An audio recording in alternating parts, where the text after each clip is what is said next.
अक 55 हिंदी अध्याय 541 अध्याय 284 शत्रुतापूर्ण विशालकाय पशु राजा प्रतिभा का अनावरण भीड़ को शांत करना। लू शेन की नजर विशालकाय जानवर राजाओं के इस समूह पर पड़ी और उसने अपनी भौं को थोड़ा ऊपर उठा लिया। लू शेन को यह महसूस हो गया कि इन विशालकाय पशु राजाओं में से कुछ उसके आगमन के प्रति सद्भावना से भरे हुए थे, लेकिन अभी भी कुछ विशालकाय जानवर राजा थे जो उसके प्रति स्पष्ट रूप से शत्रुता रखते थे। विशेषकर एक शेर जैसा जानवर जिसकी याल आग की लपटों की तरह लग रही थी। उसकी नजर उस पर एक प्रकार की सतर्कता से भरी हुई थी और अजीब तरह से लू शेन के प्रति हत्या के इरादे का भी संकेत था।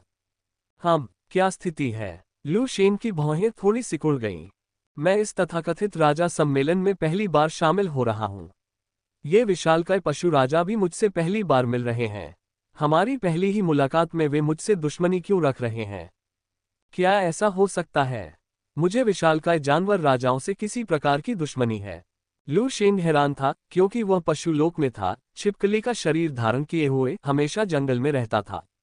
जंगल के बाहर किसी भी चीज से उसका कभी संपर्क नहीं हुआ था। यदि 4 स्तरीय रेत बिच्छू उसे खोज नहीं रहे होते, जिसके सम्राट ने उसे राजा की बैठक में आमंत्रित नहीं किया होता, तो लू शेन ने शायद कभी उनसे बातचीत नहीं की होती। फिर भी हालांकि आश्चर्यचकित लू शेन ने सतह पर एक निश्चित शांति बनाए रखी, घाटी की ओर बढ़ते हुए एक ऐसी जगह ढूंढी जहां विशालकाय जानवरों के किसी भी राजा की उपस्थिति नहीं थी। पालथी मारकर बैठ गए, बैठक शुरू होने की प्रतीक्षा कर रहे थे। जैसे जैसे समय बीतता गया, एक के बाद एक विशालकाय जानवर राजा घाटी में प्रकट हुए। पहुंचकर उन्होंने लू शेन पर एक नजर डाली, लेकिन कोई भावना व्यक्त नहीं की। इसके विपरीत शेर जानवर राजा, जिसने लू शेन के प्रति शत्रुता दिखाई थी, उसे अपनी आंख के कोने से देखता रहा। जल्द ही जब सभी विशालकाय जानवर राजा एकत्र हो गए तो कई 100 मीटर लंबा एक विशालकाय जानवर राजा धीरे से बोला, राजा का सम्मेलन अब शुरू हो गया है। सम्मेलन का पहला उद्देश्य हमारी बैठक में शामिल होने के लिए नए विशालकाय जानवर राजाओं का स्वागत करना है। इस विशालकाय जानवर राजा की आवाज धीमी होने के साथ ही घाटी इन विशालकाय जानवर राजाओं की धीमी गर्जनाओं से गूंज उठी, जो उसके शब्दों का जवाब दे रहे थे। लू शेन ने भी इन विशालकाय पशु राजाओं की तरह प्रतिक्रिया व्यक्त की। हालांकि ठीक इसी समय विशालकाय जानवर राजा, जिसने लू शेन के प्रति शत्रुता विकसित कर ली थी, धीरे से बोला, मैं विरोध करता हूं। वह धीमी आवाज घाटी में गूंज रही थी, जो अत्यंत कर्कश लग रही थी। लू शेन की भौहें फिर से तन गईं, क्योंकि उसने विशालकाय जानवर राजा की दिशा में देखा। अन्य विशालकाय पशु राजाओं ने विपक्ष की ओर देखा। उनकी आंखों में आश्चर्य की झलक थी, सिवाय कुछ विशालकाय पशु राजाओं के जो कुछ जानते प्रतीत हो रहे थे तथा तमाशा देखने जैसा भाव दिखा रहे थे। कब से कोई भी विशालकाय जानवर राजा के सम्मेलन में शामिल हो सकता है? शेर जैसे विशालकाय जानवर राजा ने धीरे से कहा। उसकी आवाज गहरी थी, फिर भी लू शेन के प्रति नग्न शत्रुता से भरी हुई थी।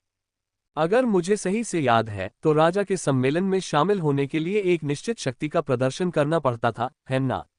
अब ये कैसे हो गया है? कोई भी विशालकाय जानवर राजा इसमें शामिल हो सकता है। क्या इस तरह से हमारे राजा का सम्मेलन और अधिक कमजोर नहीं हो रहा है? सिंह राजा की आवाज सुनकर कई विशालकाय पशु राजाओं ने सहमति में सिर हिलाया। सच तो यह है कि राजा का सम्मेलन कोई ऐसा सम्मेलन नहीं है जिसमें कोई भी विशालकाय जानवर राजा शामिल हो सके। ऐसी परिस्थितियों में एक खास परीक्षा की जरूरत होती है। हालांकि लू शेन को उनके द्वारा आमंत्रित किया गया था, इसलिए इस मामले को सीधे दरकिनार कर दिया गया।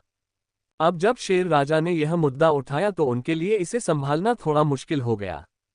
ओह, लू शेन ने धीरे धीरे बोलना शुरू किया, शांति से शेर राजा की ओर देखते हुए हल्के से कहा, मुझे आश्चर्य है कि राजा के सम्मेलन में शामिल होने के लिए किस प्रकार की प्रतिभा और शक्ति की आवश्यकता होती है। शेर राजा ने लू शेन की ओर तिरस्कार भरी नजरों से देखा। जो लोग यहाँ उपस्थित हैं, उन्होंने राजा के सम्मेलन में शामिल होने के लिए एंट्रोपी नाइटमेयर वंश को पहले ही पूरी तरह से परिष्कृत कर लिया है। अब एक विशालकाय जानवर राजा जिसने एंट्रोपी नाइटमेयर वंश को भी परिष्कृत नहीं किया है। क्या ये बात आपको हमारे बीच कुछ ज्यादा ही अजीब नहीं बनाती है? जैसे ही ये शब्द बोले गए, विशालकाय पशु राजाओं में से प्रत्येक ने अपनी भौहें उठाईं और आश्चर्य से शेर राजा की ओर देखा। वह बात तो ठीक नहीं है। इस समय एक बिच्छू जैसा विशालकाय जानवर राजा धीरे से फिर बोला, बिच्छू राजा ने लू शेंग को एक दयालु मुस्कान दी और लू शेंग ने थोड़ा सिर हिलाया, ये समझते हुए कि यह रेत बिच्छू के पीछे विशालकाय जानवर राजा था जिसने उसे पहले पाया था। ये वही था जिसने उसे एंट्रोपी नाइटमेयर वंश को परिष्कृत करने की विधि बताई थी और उसे राजा के सम्मेलन में शामिल होने के लिए आमंत्रित किया था। अब जब शेर राजा ने लू शेंग के लिए चीजें मुश्किल बना दी तो यह उसके लिए खड़ा हुआ। एंट्रोपी नाइटमेयर वंश को परिष्कृत करना कोई आसान काम नहीं है। जंगल का राजा अभी अभी विशालकाय जानवरों का राजा बना है और उसके पास एंट्रोपी नाइटमेयर वंश प्राप्त करने के लिए केवल 7 दिन ही बचे हैं। क्या आप चाहते हैं कि वह अभी वंश को परिष्कृत करे? मैं कहता हूँ, क्या ऐसा इसलिए नहीं है कि जंगल के राजा और आपके क्षेत्र एक दूसरे से सटे हुए हैं, इसीलिए आप उन्हें इस तरह निशाना बना रहे हैं? बिच्छू राजा ने हल्के से बात की जिससे लू शेंग ने अपनी भौं को थोड़ा ऊपर उठा लिया। तो यह ऐसा ही है। लू शेंग की आंखों में एक हल्की सी चमक उठी। इससे पहले लू शेंग इस बात से हैरान था कि राजा की बैठक में पहली बार भाग लेने के बावजूद एक विशालकाय जानवर राजा ने उसे निशाना क्यों बनाया। पता चला कि उसका क्षेत्र दूसरे पक्ष के क्षेत्र से सटा हुआ था। वह एक विशालकाय पशु राजा बन गया था और ऐसी परिस्थितियों में दो विशालकाय पशु राजाओं के क्षेत्र एक दूसरे के बगल में होने से आसानी से दूसरे की शत्रुता भड़क सकती थी। आखिरकार पशु लोक में उन्नति पथ और क्षेत्र आपस में घनिष्ठ रूप से जुड़े हुए हैं। एक विशालकाय पशु राजा होने के बावजूद आपको आसपास के विशालकाय पशु राजाओं से सावधान रहना चाहिए। तो ये पहले से ही मेरे खिलाफ एक एहतियात है या यहाँ तक कि मेरे क्षेत्र के बारे में योजना है? लू शेंग की आंखें नीची हो गईं। राजा की सभा का फायदा यह है कि विशालकाय पशु राजाओं को आपसी विकास के लिए एक साथ इकट्ठा किया जाता है। अगर मैं राजा की सभा में शामिल हो जाऊं, तो भले ही दूसरे मेरे इलाके पर कब्जा कर लें, वे उसे खुलेआम हड़प नहीं सकते। अन्यथा ये राजा की बैठक के मूल उद्देश्य का उल्लंघन होगा। लेकिन कारण चाहे जो भी हो, मैं अन्य विशालकाय जानवर राजाओं को भड़काना नहीं चाहता था, लेकिन इसका मतलब यह नहीं है कि मुझे धमकाना आसान है। लू शेंग ने धीरे से कहा, उसकी आंखों में ठंडक उभर आई। कोई जरूरत नहीं है। इस समय लू शेंग ने धीरे से कहा। हम कई विशालकाय पशु राजा लू शेंग की ओर देखने लगे। उनकी आंखें थोड़ी उलझन से भरी हुई थीं। शेर राजा ने लू शेंग की ओर उत्तेजना भरी नजरों से देखा। एंट्रोपिक नाइटमेयर रक्तरेखा का परिशोधन हुआ। क्या यह मुश्किल है? लू शेंग ने उदासीनता से कहा और अगले ही पल लू शेंग के शरीर से एक अत्यंत भयानक आभा अचानक फूट पड़ी। ये पिंड, जो शुरू में सिकुड़कर केवल 10 मीटर रह गया था, अचानक कई 100 मीटर तक फैल गया, जिससे घाटी के पत्थर के स्लैब तुरंत कंपन करने लगे, मानो टूटने ही वाले हों। शरीर की भयावह आभा बाहर निकली, जिससे ऐसा प्रतीत हुआ कि भयंकर हवा के झोंके उठ रहे हैं। यह आभा, लू शेंग के शरीर से निकलती आभा ने कई विशालकाय पशु राजाओं के दिलों को थोड़ा कांपने पर मजबूर कर दिया। राजा की सभा में सभी विशालकाय पशु राजाओं ने एंट्रोपिक नाइटमेयर वंश को परिष्कृत किया था। वे स्वाभाविक रूप से महसूस कर सकते थे कि लू शेंग के शरीर के भीतर एंट्रोपिक नाइटमेयर रक्तरेखा को सफलतापूर्वक परिष्कृत किया गया था और उसके शरीर को बढ़ाया गया था। 7 दिन। एंट्रोपिक नाइटमेयर वंश को परिष्कृत करने के लिए केवल 7 दिन। बिच्छू राजा की आंखों से एक तेज रोशनी निकली। इस जंगल के राजा की प्रतिभा मेरी कल्पना से कहीं अधिक भयानक है। कोई आश्चर्य नहीं कि वह कुछ ही समय में जंगल के अन्य जानवरों पर विजय प्राप्त करके एक विशालकाय जानवर राजा बन गया। बिच्छू राजा का हृदय तरंगों से भर गया। लू शेंग की आभा फूटते ही शेर राजा का दिल बैठ गया। उसे उम्मीद भी नहीं थी कि लू शेंग इतने कम समय में एंट्रोपिक नाइटमेयर वंश को निखार देगा। इस तरह लू शेंग को निशाना बनाना निस्संदेह एक मजाक बन गया। यह आदमी, अपने दिल में शेर राजा को लू शेंग के प्रति गहरी आशंका महसूस हुई। इतनी जबरदस्त प्रतिभा है कि इसे मुझसे टक्कर लेने में ज्यादा वक्त नहीं लगेगा। अब जबकि मैंने उसे पहले ही नाराज कर दिया है और इलाका जंगल के बगल में है, मुझे उससे छुटकारा पाने का कोई अवसर ढूंढना होगा। शेर राजा ने मन ही मन विचार किया। पशु लोक में प्रकृति ऐसी ही होती है। योग्यतम की उत्तरजीविता गोपालने जैसे जंगल के नियम के तहत जब कोई प्रतिद्वंद्वी खतरा बनता है तो कोई भी बिना किसी हिचकिचाहट के दूसरे को खत्म करने का अवसर लपक लेता है। केवल ऐसा करके ही कोई अपनी सुरक्षा सुनिश्चित कर सकता है या यहाँ तक कि सत्ता तक पहुंच सकता है। स्पष्टतः शेर राजा के मन में पहले से ही लू शेंग से छुटकारा पाने का विचार था। जब लू शेंग ने अपनी अद्भुत प्रतिभा का प्रदर्शन किया तो शेर राजा के पास कहने के लिए और कुछ नहीं बचा। अंततः उन्होंने लू शेंग को राजा की बैठक में शामिल होने के लिए स्वीकार कर लिया। लू शेंग ने तब घाटी मंच पर राजा की इस बैठक में भाग लिया। इसमें कुछ भी उपयोगी नहीं था, केवल राजा की सभा में उपस्थित साथियों और उनके संबंधित क्षेत्रों का परिचय दिया गया। राजा की बैठक में भाग लेने के बाद लू शेंग कुछ हद तक उदासीन हो गया और अपने क्षेत्र में लौट गया। ये तथाकथित राजा की बैठक एक बैठक की बजाय एक गठबंधन की तरह है, लेकिन ये केवल एक सतही गठबंधन है। प्रत्येक विशालकाय जानवर राजा के अपने विचार हैं, कम या ज्यादा।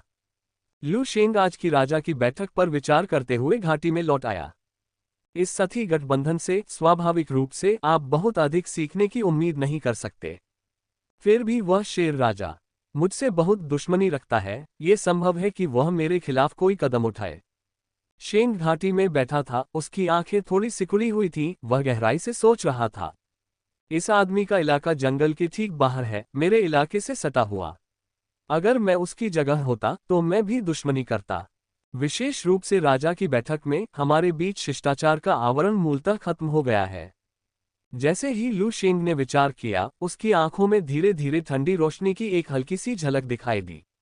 मुझे उकसाना बेहतर नहीं है, वरना मुझे अपना क्षेत्र बढ़ाने में कोई आपत्ति नहीं है। शेर राजा की साधना बहुत अधिक नहीं थी, कम से कम लू शेंग की नज़र में ये केवल मध्य चरण टियर 5 थी। एक बूढ़े महाबली राक्षस राजा के रूप में भी लू शेंग की नज़र में यह अभी भी कुछ खास नहीं था। अगर लू शेंग चाहता तो उसे पूरी तरह से कुचल सकता था। ऐसा कहकर लू शेंग ने धीरे धीरे अपनी आंखें बंद कर ली और अपने भीतर रक्त शक्ति को धीरे धीरे मजबूत करना शुरू कर दिया, जिससे उसकी ताकत बढ़ गई। उसी समय जंगल के ठीक बाहर एक रेगिस्तानी जंगल था। जानवरों का साम्राज्य बहुत अजीब था, जाहिर है वह अभी भी जंगल था, जीवन शक्ति से भरपूर। फिर भी जंगल के बाहर एक रेगिस्तानी जंगल था, जहां जीवन शक्ति अत्यंत दुर्लभ लगती थी। इस रेगिस्तानी जंगल में कई 100 मीटर लंबा एक शेर, जिसके पीछे शेरों का एक बड़ा समूह था, चुपचाप जंगल की दिशा की ओर देख रहा था। जंगल का राजा शेर राजा की ओर से एक गहरी आवाज आई। उसके शरीर पर फर आग की लपटों की तरह था, हवा में उछलती आग की तरह टिमटिमा रहा था और एक अत्यंत भयानक आभा उत्सर्जित कर रहा था। उसकी आंखों में बर्फीली ठंडक उभर आई। यदि इस आदमी को बढ़ने दिया गया तो यह मेरे क्षेत्र के लिए बहुत बड़ा खतरा होगा। शेर राजा ने दूर जंगल पर अपनी निगाहें गड़ा दी, उसकी आंखों में हत्या की नीयत चमक रही थी।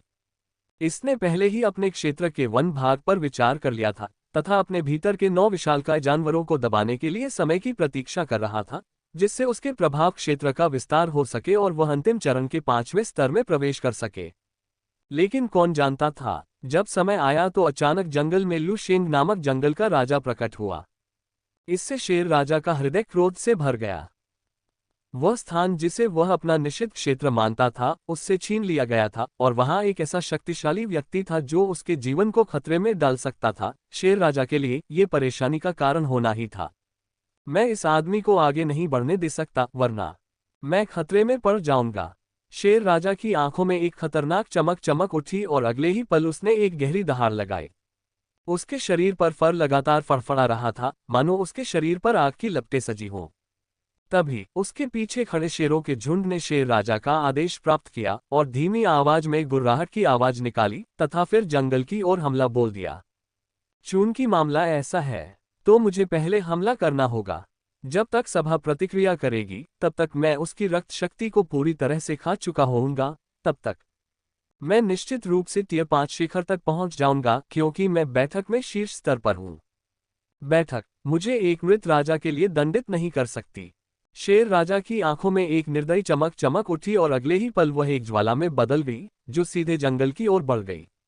गड़गड़ाहट। एक क्षण में ही जंगल में एक भयानक आभा फैल गई, एक के बाद एक पेड़ गिरने लगे, साथ ही अनेक विदेशी जानवरों की करुण चीखें जंगल में गूंजने लगीं। घाटी में लू शेंग की आंखें खुल गईं और एक अत्यंत शक्तिशाली आभा अचानक उससे बाहर निकल आई। क्या तुम स्थिर नहीं बैठ सकते? क्या आप पहले हमला करना चाहते हैं? मुझे डर है, आपके पास वह सब नहीं है जो इसके लिए आवश्यक है। लू शेंग की आवाज शांत थी, फिर भी उसमें बर्फीली ठंडक थी। अगले ही पल लू शेंग का शरीर अचानक फैल गया और कई 100 मीटर लंबे एक विशालकाय छिपकली जैसे जानवर में तब्दील हो गया, जो आगे बढ़ा और तुरंत घाटी से बाहर निकल गया। जंगल के मध्य में पहुंचकर उसने एक घातक मौन श्वास छोड़ा, जिसकी धूसर ऊर्जा चारों ओर फैल गई तथा उसने शेर जैसे विदेशी जानवरों के एक बड़े समूह को तुरंत नष्ट कर दिया। जंगल के राजा, तुम मौत को दावत दे रहे हो। थोड़ी ही दूर से एक गहरी आवाज आई, जैसे शेर राजा एक धधकती आग की तरह पागलों की तरह आगे बढ़ रहा हो और एक शक्तिशाली आभा छोड़ रहा हो। उसने लू शेन की मौत की खामोशी से शेर जैसे विदेशी जानवरों का वध होते देखा। उसकी आंखें आग के क्रोध से भरी हुई थीं और वह सीधे लू शेन को घूर रहा था। मौत को दावत दे रहे हो? मुझे लगता है तुम ही हो जो जीने से थक गए हो। लू शेंग ने एक ठंडी सांस ली, तुरंत अपना पंजा उठाया और शेर राजा की ओर जोरदार प्रहार किया। इस भयानक शक्ति ने शेर राजा की आंखों में भय की चमक पैदा कर दी। यह आदमी साफ तौर पर एक नया आरोहित विशालकाय जानवर राजा है, फिर भी जिस शक्ति के साथ उसने विस्फोट किया उससे मेरे अंदर थोड़ी सी सिहरन पैदा हो गई। सौभाग्य से मैंने पहले वार किया, वरना अगर मुझे थोड़ा और समय दिया जाता तो मैं भी शायद इस आदमी का मुकाबला नहीं कर पाता। यह विचार शेर राजा के मन में कौन था, लेकिन ये ठीक है, वर्तमान में उसे नीचे ले जाने के लिए पर्याप्त है। सिंहराज ने मन ही मन ठंडी सांस ली और तुरंत ही उसके शरीर से भीषण लपटें निकलने लगीं। आसपास का युद्ध क्षेत्र क्षण भर में आग के समुद्र में बदल गया, मानो सब कुछ भस्म कर देना चाहता हो। गड़गड़ाहट, भयानक धमाकों के साथ युद्ध क्षेत्र में भीषण गर्मी का माहौल छा गया, जिससे उस समय पूरी दुनिया का तापमान काफी बढ़ गया। ये तो बस मध्य चरण टियर 5 है। तुम्हें ये साहस किसने दिया? आग की इस अंतहीन लपटों में भी लू शेन की आंखें अंतहीन ठंडक से भरी थीं, मानो लपटें लू शेन की आंखों की ठंडक को दूर करने में असमर्थ थीं। लू शेन ने अपने आसपास की लपटों को नजरअंदाज कर दिया और शेर राजा की ओर दौड़ा। भयानक शक्ति के कारण चारों ओर सब कुछ कांप उठा। जमीन भी हल्की हल्की हिलने लगी। ऐसा लग रहा था जैसे वह लू शेन के शरीर से फूटने वाली आभा को सहन करने में असमर्थ हो। टकराना, लू शेन का शरीर शेर राजा से बुरी तरह टकराया। बिजली के चाप बाहर निकलकर शेर राजा के शरीर से ऐसे चिपक गए जैसे उसकी हड्डियों पर कीड़े हों। क्षण भर में ही शेर राजा का भौतिक रूप कठोर हो गया। अच्छा नहीं है। शेर राजा का हृदय थोड़ा आश्चर्यचकित हुआ और उसके मन में एक अजीब सा भय उत्पन्न हो गया। उस समय लू शेन ने पहले ही अपना मुंह खोल दिया था। उसके तीखे दांत ठंड की लहरों के साथ चमक रहे थे, जिससे शेर राजा का दिल बेकाबू होकर बैठ गया।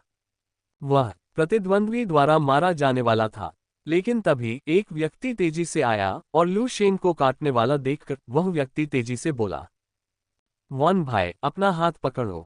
इस आवाज के उभरने के साथ लू शेन की हरकतें एक पल के लिए रुक गईं और शेर राजा ने यह आवाज सुनकर अपने दिल में खुशी की लहर महसूस की। बलुआ पत्थर बिच्छू राजा, मुझे बचाओ, शेर राजा ने उत्साह से कहा, बचाव की मांग करते हुए। वास्तव में जो व्यक्ति जल्दी से आया था वह कोई और नहीं बल्कि सैंडस्टोन बिच्छू राजा था, जिसने शुरू में लू शेन को राजा के सम्मेलन में शामिल होने के लिए आमंत्रित किया था। ये पता चलने पर कि शेर राजा जंगल के खिलाफ कार्रवाई कर रहा है, बलुआ पत्थर बिच्छू राजा जल्दी से वहां पहुंचा, क्योंकि दोनों दल विशालकाय जानवर राजा थे जो राजा के सम्मेलन का हिस्सा थे। आंतरिक संघर्ष नहीं होना चाहिए। विशेष रूप से राजा के सम्मेलन के लिए प्रत्येक विशालकाय पशु राजा एक महान संपत्ति था जो महत्वपूर्ण जिम्मेदारियां उठाता था। यदि इनमें से कोई भी खो गया तो ये किंग्स कॉन्फ्रेंस के लिए बहुत बड़ी क्षति होगी। सैंडस्टोन बिच्छू राजा को यह उम्मीद नहीं थी कि लू शेन, जो अभी अभी एक विशालकाय जानवर राजा बना था, शेर राजा पर इतना दबाव डाल सकता है, और अगर उसने हस्तक्षेप नहीं किया होता तो शेर राजा लू शेन के हाथों मर जाता। हालांकि जैसे ही सैंडस्टोन बिच्छू राजा ने राहत की सांस ली, लू शेन की गतिविधियां सामान्य रूप से फिर से शुरू हो गईं। उसके तीखे दांतों ने तुरंत ही शेर राजा के मांस को छेद दिया। खून बेतहाशा फैल गया, दुनिया भर में बिखर गया, जिससे दुनिया का वह टुकड़ा पल भर में लाल हो गया। आप, शेर राजा की आंखें चौड़ी हो गईं। उसने उम्मीद नहीं की थी कि सैंडस्टोन बिच्छू राजा के बोलने के बावजूद लू शेन अभी भी हमला करेगा, जिसके परिणामस्वरूप शेर राजा केवल यह महसूस कर सकता था कि उसके शरीर से जीवन शक्ति का एक मजबूत बल लगातार निकल रहा है, जिससे अंततः उसकी दृष्टि पूरी तरह से धुंधली हो गई। वह अंधेरे में लौट गया और मौत के सन्नाटे में डूब गया। वन भाई, आप, बलुआ पत्थर बिच्छू राजा भी अपने सामने का दृश्य देखकर दंग रह गया। उसने उम्मीद नहीं की थी कि लू शेन उसकी नाक के नीचे शेर राजा को मारने की हिम्मत करेगा। एक क्षण के लिए बलुआ पत्थर बिच्छू राजा के हृदय में क्रोध की ज्वाला भड़क उठी। ये लू शेन पर क्रोध था क्योंकि उसने उसके प्रति कोई सम्मान नहीं दिखाया। लू शेन ने सैंडस्टोन बिच्छू राजा की ओर उदासीनता से देखा और कहा, यह आदमी खुद मेरे क्षेत्र में घुस आया, मुझे मारना चाहता था, और अब क्या मैं उसे नहीं मार सकता? ये शब्द कहने के बाद लू शेंग हल्के से हंसने से खुद को रोक नहीं सका। उसने तथाकथित राजा सम्मेलन को साफ साफ देख लिया था। यह असल में एक ऐसी जगह थी जहां दृढ़ता का महत्व था।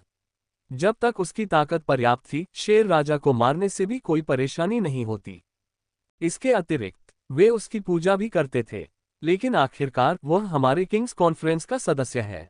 वास्तव में, जैसा कि लू शेंग ने उम्मीद की थी, हालांकि सैंडस्टोन बिच्छू राजा गुस्से में था, उसने जल्दी से अपने क्रोध को दबा दिया, एक असहाय अभिव्यक्ति का खुलासा किया और लू शेंग से कहा। लू शेंग की शेर राजा को मारने की क्षमता का मतलब था कि 5वीं श्रेणी के विशालकाय जानवरों के राजाओं के बीच भी लू शेंग की ताकत काफी भयानक थी। अगर वह शेर राजा को खा जाता तो उसकी ताकत और भी बढ़ जाती। उस समय ये निश्चित रूप से राजा सम्मेलन के लिए एक अच्छी बात होगी। राजा की परिषद के लिए ये स्थिति नुकसान के रूप में नहीं गिनी जाती, बल्कि यह एक अच्छी बात है। तथापि बलुआ पत्थर बिच्छू राजा ने शेर राजा की लाश को देखा। उसके चेहरे पर असहाय भाव और अधिक तीव्र होता जा रहा था। जिस क्षण इस आदमी ने जंगल पर हमला किया, मुझे पहले से ही पता था और मैं दौड़कर वहां पहुंचा, लेकिन तब तक बहुत देर हो चुकी थी। इस बूढ़े भाई की ताकत मेरी कल्पना से भी अधिक भयानक है। सैंडस्टोन बिच्छू राजा ने लू शेंग की ओर गहराई से देखा। उसके शब्दों में एक अलग इरादा था।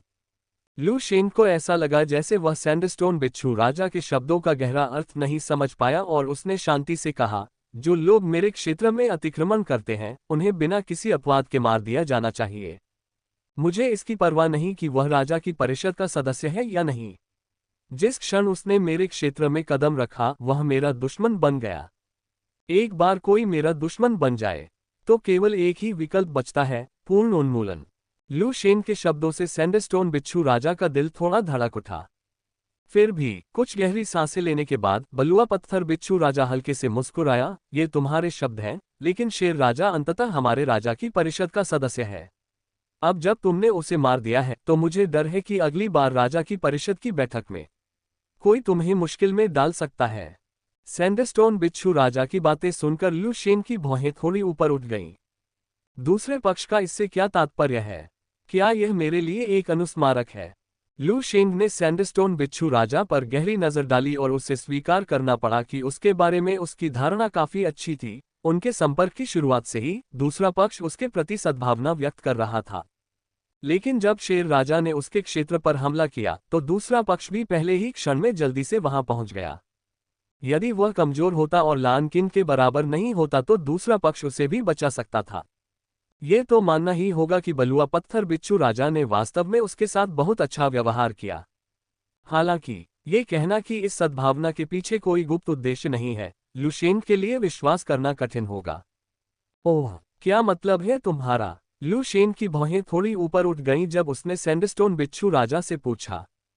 बलुआ पत्थर के बिच्छू राजा ने धीरे से कहा, राजा की परिषद में भी अलग अलग गुट बन गए हैं। अब जबकि शेर राजा मर चुका है, तो उसके पीछे का गुट स्वाभाविक रूप से आपके प्रति बुरी नीयत रखेगा। हो सकता है कि वे बैठक में आपके लिए मुश्किलें खड़ी करने के लिए इसका बहाना बना लें। आखिरकार मैंने तुम्हें आमंत्रित किया था, एक तरह से तुम भी मेरे साथ एक ही नाव पर सवार हो, और शेर राजा की तुम्हारे प्रति शत्रुता का एक कारण ये भी था। सैंडस्टोन बिच्छू राजा की व्याख्या सुनकर लू शेंग तुरंत समझ गया, फिर भी वह अपने दिल में ठंडी मुस्कान के अलावा कुछ नहीं कर सका। विदेशी जानवरों का एक समूह फिर भी अलग अलग गुट बनाने में कामयाब। वास्तव में जहां कहीं भी बुद्धिमान जीवन है, वहां हमेशा संघर्ष होगा।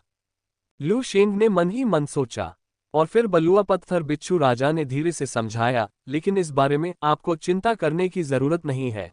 शेर राजा के पीछे वाला गुट आपको निशाना बनाता है, लेकिन मेरा गुट आपकी रक्षा करेगा। आखिरकार शेर राजा को मार पाना भी आपकी ताकत का एक सबूत है। यह सुनकर लू शेंग की आंतरिक ठंडी हंसी और तेज हो गई। जैसा कि अपेक्षित था, जैसा कि मैंने पहले कहा था, राजा की परिषद अंततः एक ऐसी जगह है जो सबसे शक्तिशाली मुट्ठियों का सम्मान करती है। अगर मैंने आज इतनी प्रबल शक्ति का प्रदर्शन नहीं किया होता, तो मैं निश्चित रूप से बलुआ पत्थर बिच्छू राजा के गुट का हिस्सा होता। वे केवल अपनी जमीन पर ही खड़े रहेंगे, लेकिन अब जब मैंने बड़ी ताकत का प्रदर्शन किया है, तो मेरी इच्छाशक्ति के कारण उनका रुख बदल जाएगा। शक्ति सदैव हर चीज की जड़ होती है। लू शेंग अपने अंदर ही अंदर विचार करने से खुद को रोक नहीं सका। हालांकि हमारे गुट द्वारा आपकी रक्षा किए जाने के बावजूद आपको अभी भी कुछ हद तक ताकत दिखाने की आवश्यकता है, केवल तभी आपके हितों को अधिकतम किया जा सकता है। सैंडस्टोन बिच्छू राजा लू शेन पर थोड़ा मुस्कुराया। लू शेन की आंखें थोड़ी सिकुड़ गईं और फिर उसने सिर हिलाया। इसके साथ ही सैंडस्टोन बिच्छू राजा ने और कोई शब्द बर्बाद नहीं किया और लू शेन के क्षेत्र को छोड़ने के लिए मुड़ गया। बलुआ पत्थर बिच्छू राजा को अपने क्षेत्र से जाते देख लू शेन ने अपना सिर नीचे किया और शेर राजा की लाश को निगल गया। फिर उसने अपने अधीनस्थों को युद्ध क्षेत्र को साफ करने का निर्देश दिया, साथ ही जंगल पर आक्रमण करने वाले शेर राजा के कुछ आदमियों की लाशों को भी अपने अधीनस्थों में बांट दिया। घोड़े को दौड़ाने के लिए उसे घास खिलाना आवश्यक है, अन्यथा सबसे तेज घोड़े में भी सर पर दौड़ने की ताकत नहीं होगी। लू शेन को अभी भी इन लोगों की सहायता की आवश्यकता थी। घाटी में लौटने के बाद लू शेंग ने चुपचाप ड्रैगन परिवर्तन तकनीक का संचालन शुरू कर दिया। शेर राजा के शरीर के भीतर रक्त शक्ति को परिष्कृत करना और साथ ही विचार करना भी शुरू कर दिया। राजा की परिषद में विभिन्न गुट होते हैं, लेकिन कुल मिलाकर जिसकी मुट्ठी सबसे मजबूत होती है उसकी आवाज सबसे बड़ी होती है। इस प्रकार ताकत बढ़ाना हमेशा आवश्यक है। लू शेंग ने हल्के से बुदबुदाया और फिर अपनी आंखें बंद कर लीं, जिससे शोधन में तेजी आ गई। कुछ दिनों बाद लू शेंग ने धीरे धीरे अपनी आंखें खोली और उसके शरीर से एक शक्तिशाली आभा निकली, जिससे वह मजबूत आभा के साथ कुछ हद तक सूझ गया। मध्य चरण टियर 5। अंतिम चरण टियर 5 तक पहुंचने में ज्यादा समय नहीं लगेगा। आखिरकार मैं अभी भी शेरों का राजा हूं। हालांकि मेरी शक्ति कम है, लेकिन मुझे जो वृद्धि मिली है वह अपार है। एक विशालकाय जानवर राजा के वंश को खाने से मेरी प्रगति 10 विशालकाय जानवरों को खाने से कहीं ज्यादा तेज हो जाती है। लू शेन की आंखों में एक हल्की सी चमक चमक उठी। अब भले ही मेरा सामना टियर 5 के शीर्ष विशालकाय जानवर राजा से हो, मैं तब भी लड़ सकता हूं। जब तक कोई टियर 6 विशालकाय जानवर राजा हस्तक्षेप नहीं करता, इस दुनिया का कोई भी प्राणी मुझे धमकी नहीं दे सकता। जैसे ही लू शेन बोला, उसके होठों पर एक हल्का सा मोड़ आ गया। अब मैं देखूंगा कि शेर राजा के पीछे का गुट मुझसे कैसे निपटने की योजना बनाता है। लू शेंग ने इत्मीनान से बात की, फिर बेफिक्र होकर अपनी आंखें बंद कर लीं। ... कुछ समय बीतने के बाद राजा का सम्मेलन पुनः शुरू हुआ। लू शेंग घाटी से निकलकर राजा के सम्मेलन के इस सत्र में भाग लेने के लिए घाटी की ओर बढ़ रहा था। हालांकि जब लू शेंग घाटी में पहुंचे तो कई लोगों की निगाहें उन पर पड़ी। उनकी आंखें जटिल भावनाओं से भरी थीं। उनमें सबसे आम भावना भयंकर शत्रुता थी। स्पष्टतः ये दृश्य शेर राजा के गुट से संबद्ध विशालकाय पशु राजाओं के थे। हालांकि लू शेंग ने इन निगाहों पर ध्यान नहीं दिया और शांतिपूर्वक अपनी सीट पर बैठकर बैठक शुरू होने का इंतजार करने लगा। कुछ ही देर में बलुआ पत्थर बिच्छू राजा भी घाटी में आ पहुंचा। उसने लू शेंग की ओर देखा और उसकी आभा को महसूस करते ही उसकी आंखों में आश्चर्य की एक झलक उभर आई। लेकिन जल्द ही आश्चर्य की जगह खुशी ने ले ली। जैसे ही विशालकाय पशु राजा एकत्र हुए, 5वीं श्रेणी के विशालकाय पशु राजा ने गहरी आवाज में बात की। अब जब सब लोग यहां आ गए हैं, तो आइए राजा के सम्मेलन का ये सत्र शुरू करें। इस बैठक का विषय एक बार फिर जंगल के राजा का मामला है। ये सुनकर कई लोगों की नजरें लू शेंग पर पड़ी, लेकिन उसने ऐसा व्यवहार किया जैसे कि वह पूरी तरह से अनजान हो। उसने बस अपनी आंखें बंद रखीं। ऐसा लग रहा था कि वह उन्हें खोलने के लिए भी बहुत आलसी था। हम मीटिंग के दौरान सो रहे हो। लगता है कुछ लोग इस कॉन्फ्रेंस को बिल्कुल भी गंभीरता से नहीं ले रहे हैं। लू शेंग के व्यवहार को देखकर एक विशालकाय जानवर राजा ने गहरी आवाज में बोलते हुए ठंडी सांस ली। हाँ, इस आदमी ने तो अपने कॉन्फ्रेंस के साथियों को मारने की भी हिम्मत की। कॉन्फ्रेंस को गंभीरता से न लेना तो अपेक्षित ही था, है न? कौन जानता है कि इस व्यक्ति को सम्मेलन में शामिल करना सही निर्णय था या नहीं।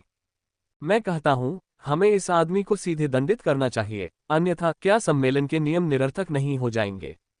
राजा के सम्मेलन में सम्मेलन के सदस्यों के बीच संघर्ष पर स्पष्ट रूप से प्रतिबंध है, और ये तो अलग बात है कि शेर राजा को विशालकाय वानर साम्राज्य की अग्रिम पंक्ति की रक्षा का कार्य सौंपा गया था। अब जबकि शेर राजा मर चुका है, तो रक्षा पंक्ति में सेंध लग गई है। घाटी में आवाजों की बाढ़ सी गूंज उठी। सभी लू शेंग की तीखी आलोचना कर रहे थे। लू शेंग ने ये टिप्पणियां सुनी, धीरे धीरे अपनी आंखें खोली और कुछ दृश्य प्रकट किया। विशालकाय वानर साम्राज्य। लू शेंग को पिछले राजा के सम्मेलन के दौरान विशालकाय वानर साम्राज्य के अस्तित्व के बारे में पता चला था। जानवरों के क्षेत्र में राजा के सम्मेलन जैसे विदेशी जानवरों के गुटों के अलावा तीन अन्य प्रमुख ताकतें हैं। ये ताकतें पशु क्षेत्र में जमी हुई हैं तथा विशिष्ट क्षेत्रों पर कब्जा कर रही हैं, फिर भी वे अपना प्रभाव बढ़ाने के लिए अक्सर अन्य ताकतों के क्षेत्रों पर आक्रमण करने का प्रयास करती हैं। कोई कह सकता है, चारों सेनाओं के बीच अक्सर संघर्ष होता रहता है, विशेषकर उन क्षेत्रों में जहां भूभाग एक दूसरे से सटे हुए हैं, जिसके कारण झड़पें अधिक होती हैं। शेर राजा का रेगिस्तानी जंगल क्षेत्र न केवल लू शेन के वन क्षेत्र की सीमा से लगा हुआ है, बल्कि विशालकाय वानर साम्राज्य के विशालकाय जानवर राजा के क्षेत्र से भी लगा हुआ है। इस प्रकार शेर राजा का क्षेत्र विशालकाय वानर साम्राज्य के विरुद्ध एक रक्षात्मक रेखा थी, जिसे राजा के सम्मेलन द्वारा समर्थन प्राप्त था।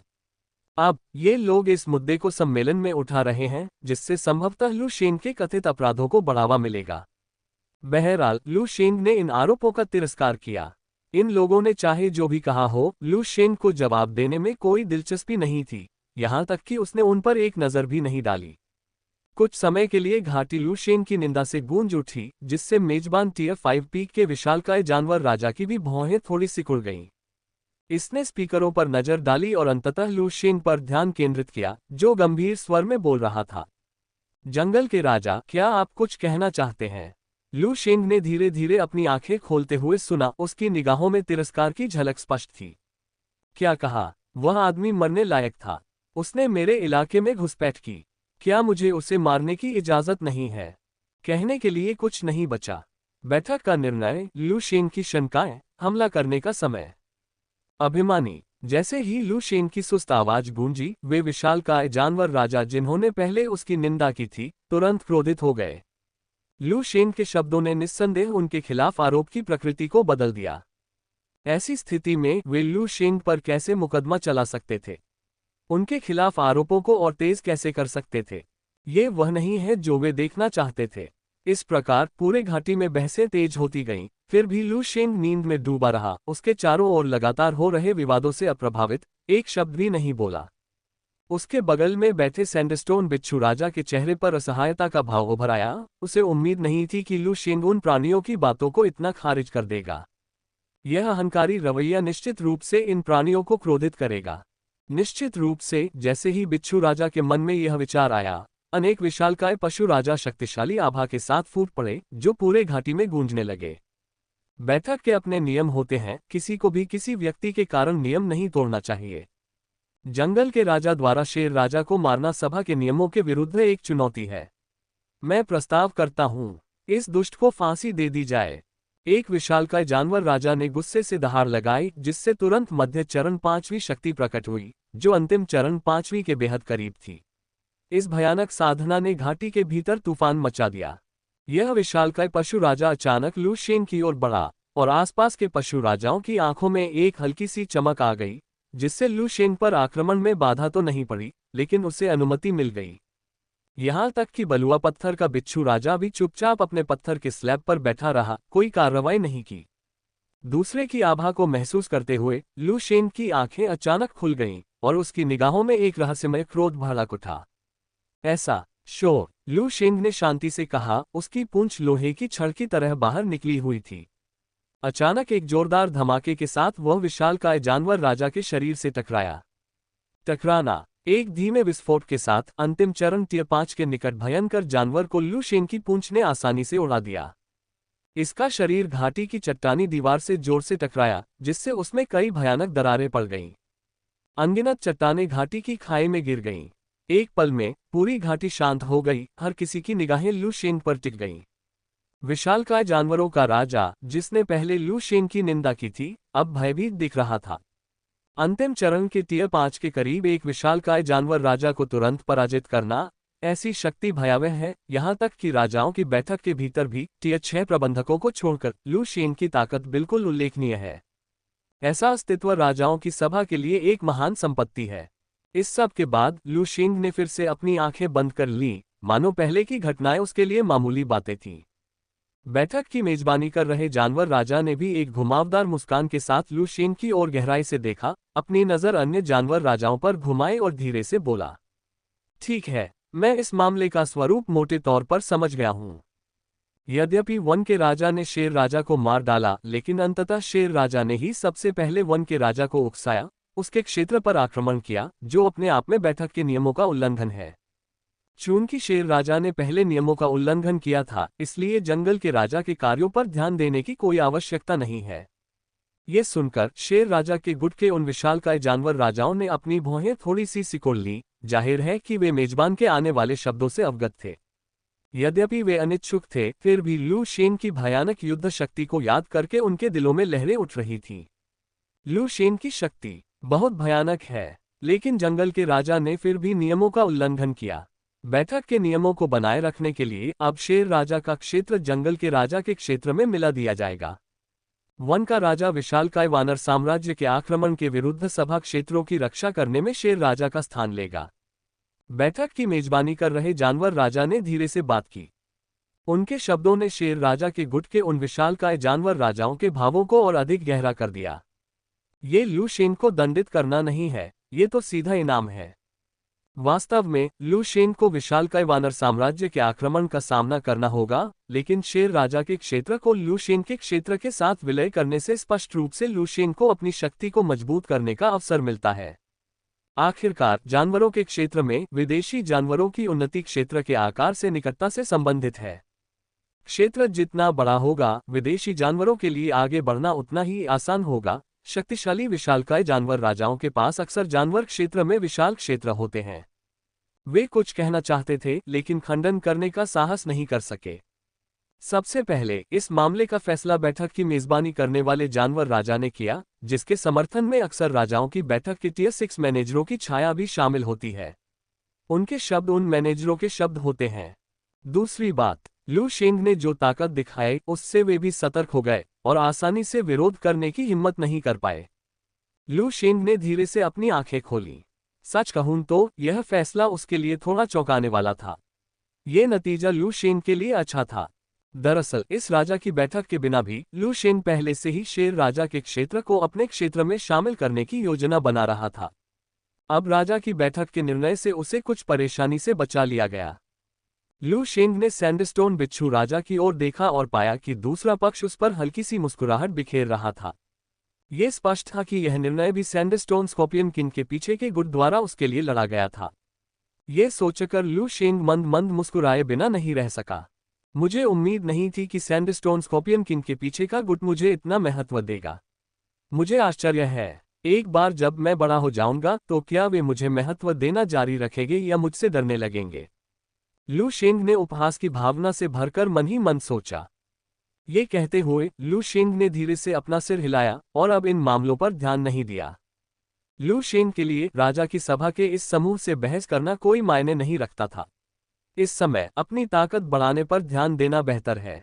जैसे ही बैठक की मेजबानी कर रहे विशालकाय जानवर राजा ने निर्णय बताया, इस राजा की बैठक समाप्त होने वाली थी। समापन के बाद लू शेंग अपने क्षेत्र में लौट आया और अपने विदेशी जानवरों को शेर राजा के क्षेत्र पर कब्जा करने का निर्देश दिया। राजा की बैठक में लिए गए निर्णय के कारण लू शेंग की सत्ता संभालने की प्रक्रिया बिना किसी बाधा के बहुत आसानी से संपन्न हो गई। लू शेंग इस बात से खुश था, क्योंकि इसका मतलब था कि उसके पास अधिक खेती के संसाधन हो सकते थे। शेर राजा के क्षेत्र पर कब्जा करने के बाद लू शेंग ने सबसे पहले शेर राजा द्वारा वर्षों से संचित किए गए सभी साधना संसाधनों को इकट्ठा किया और उनका उपयोग अपनी साधना के लिए किया।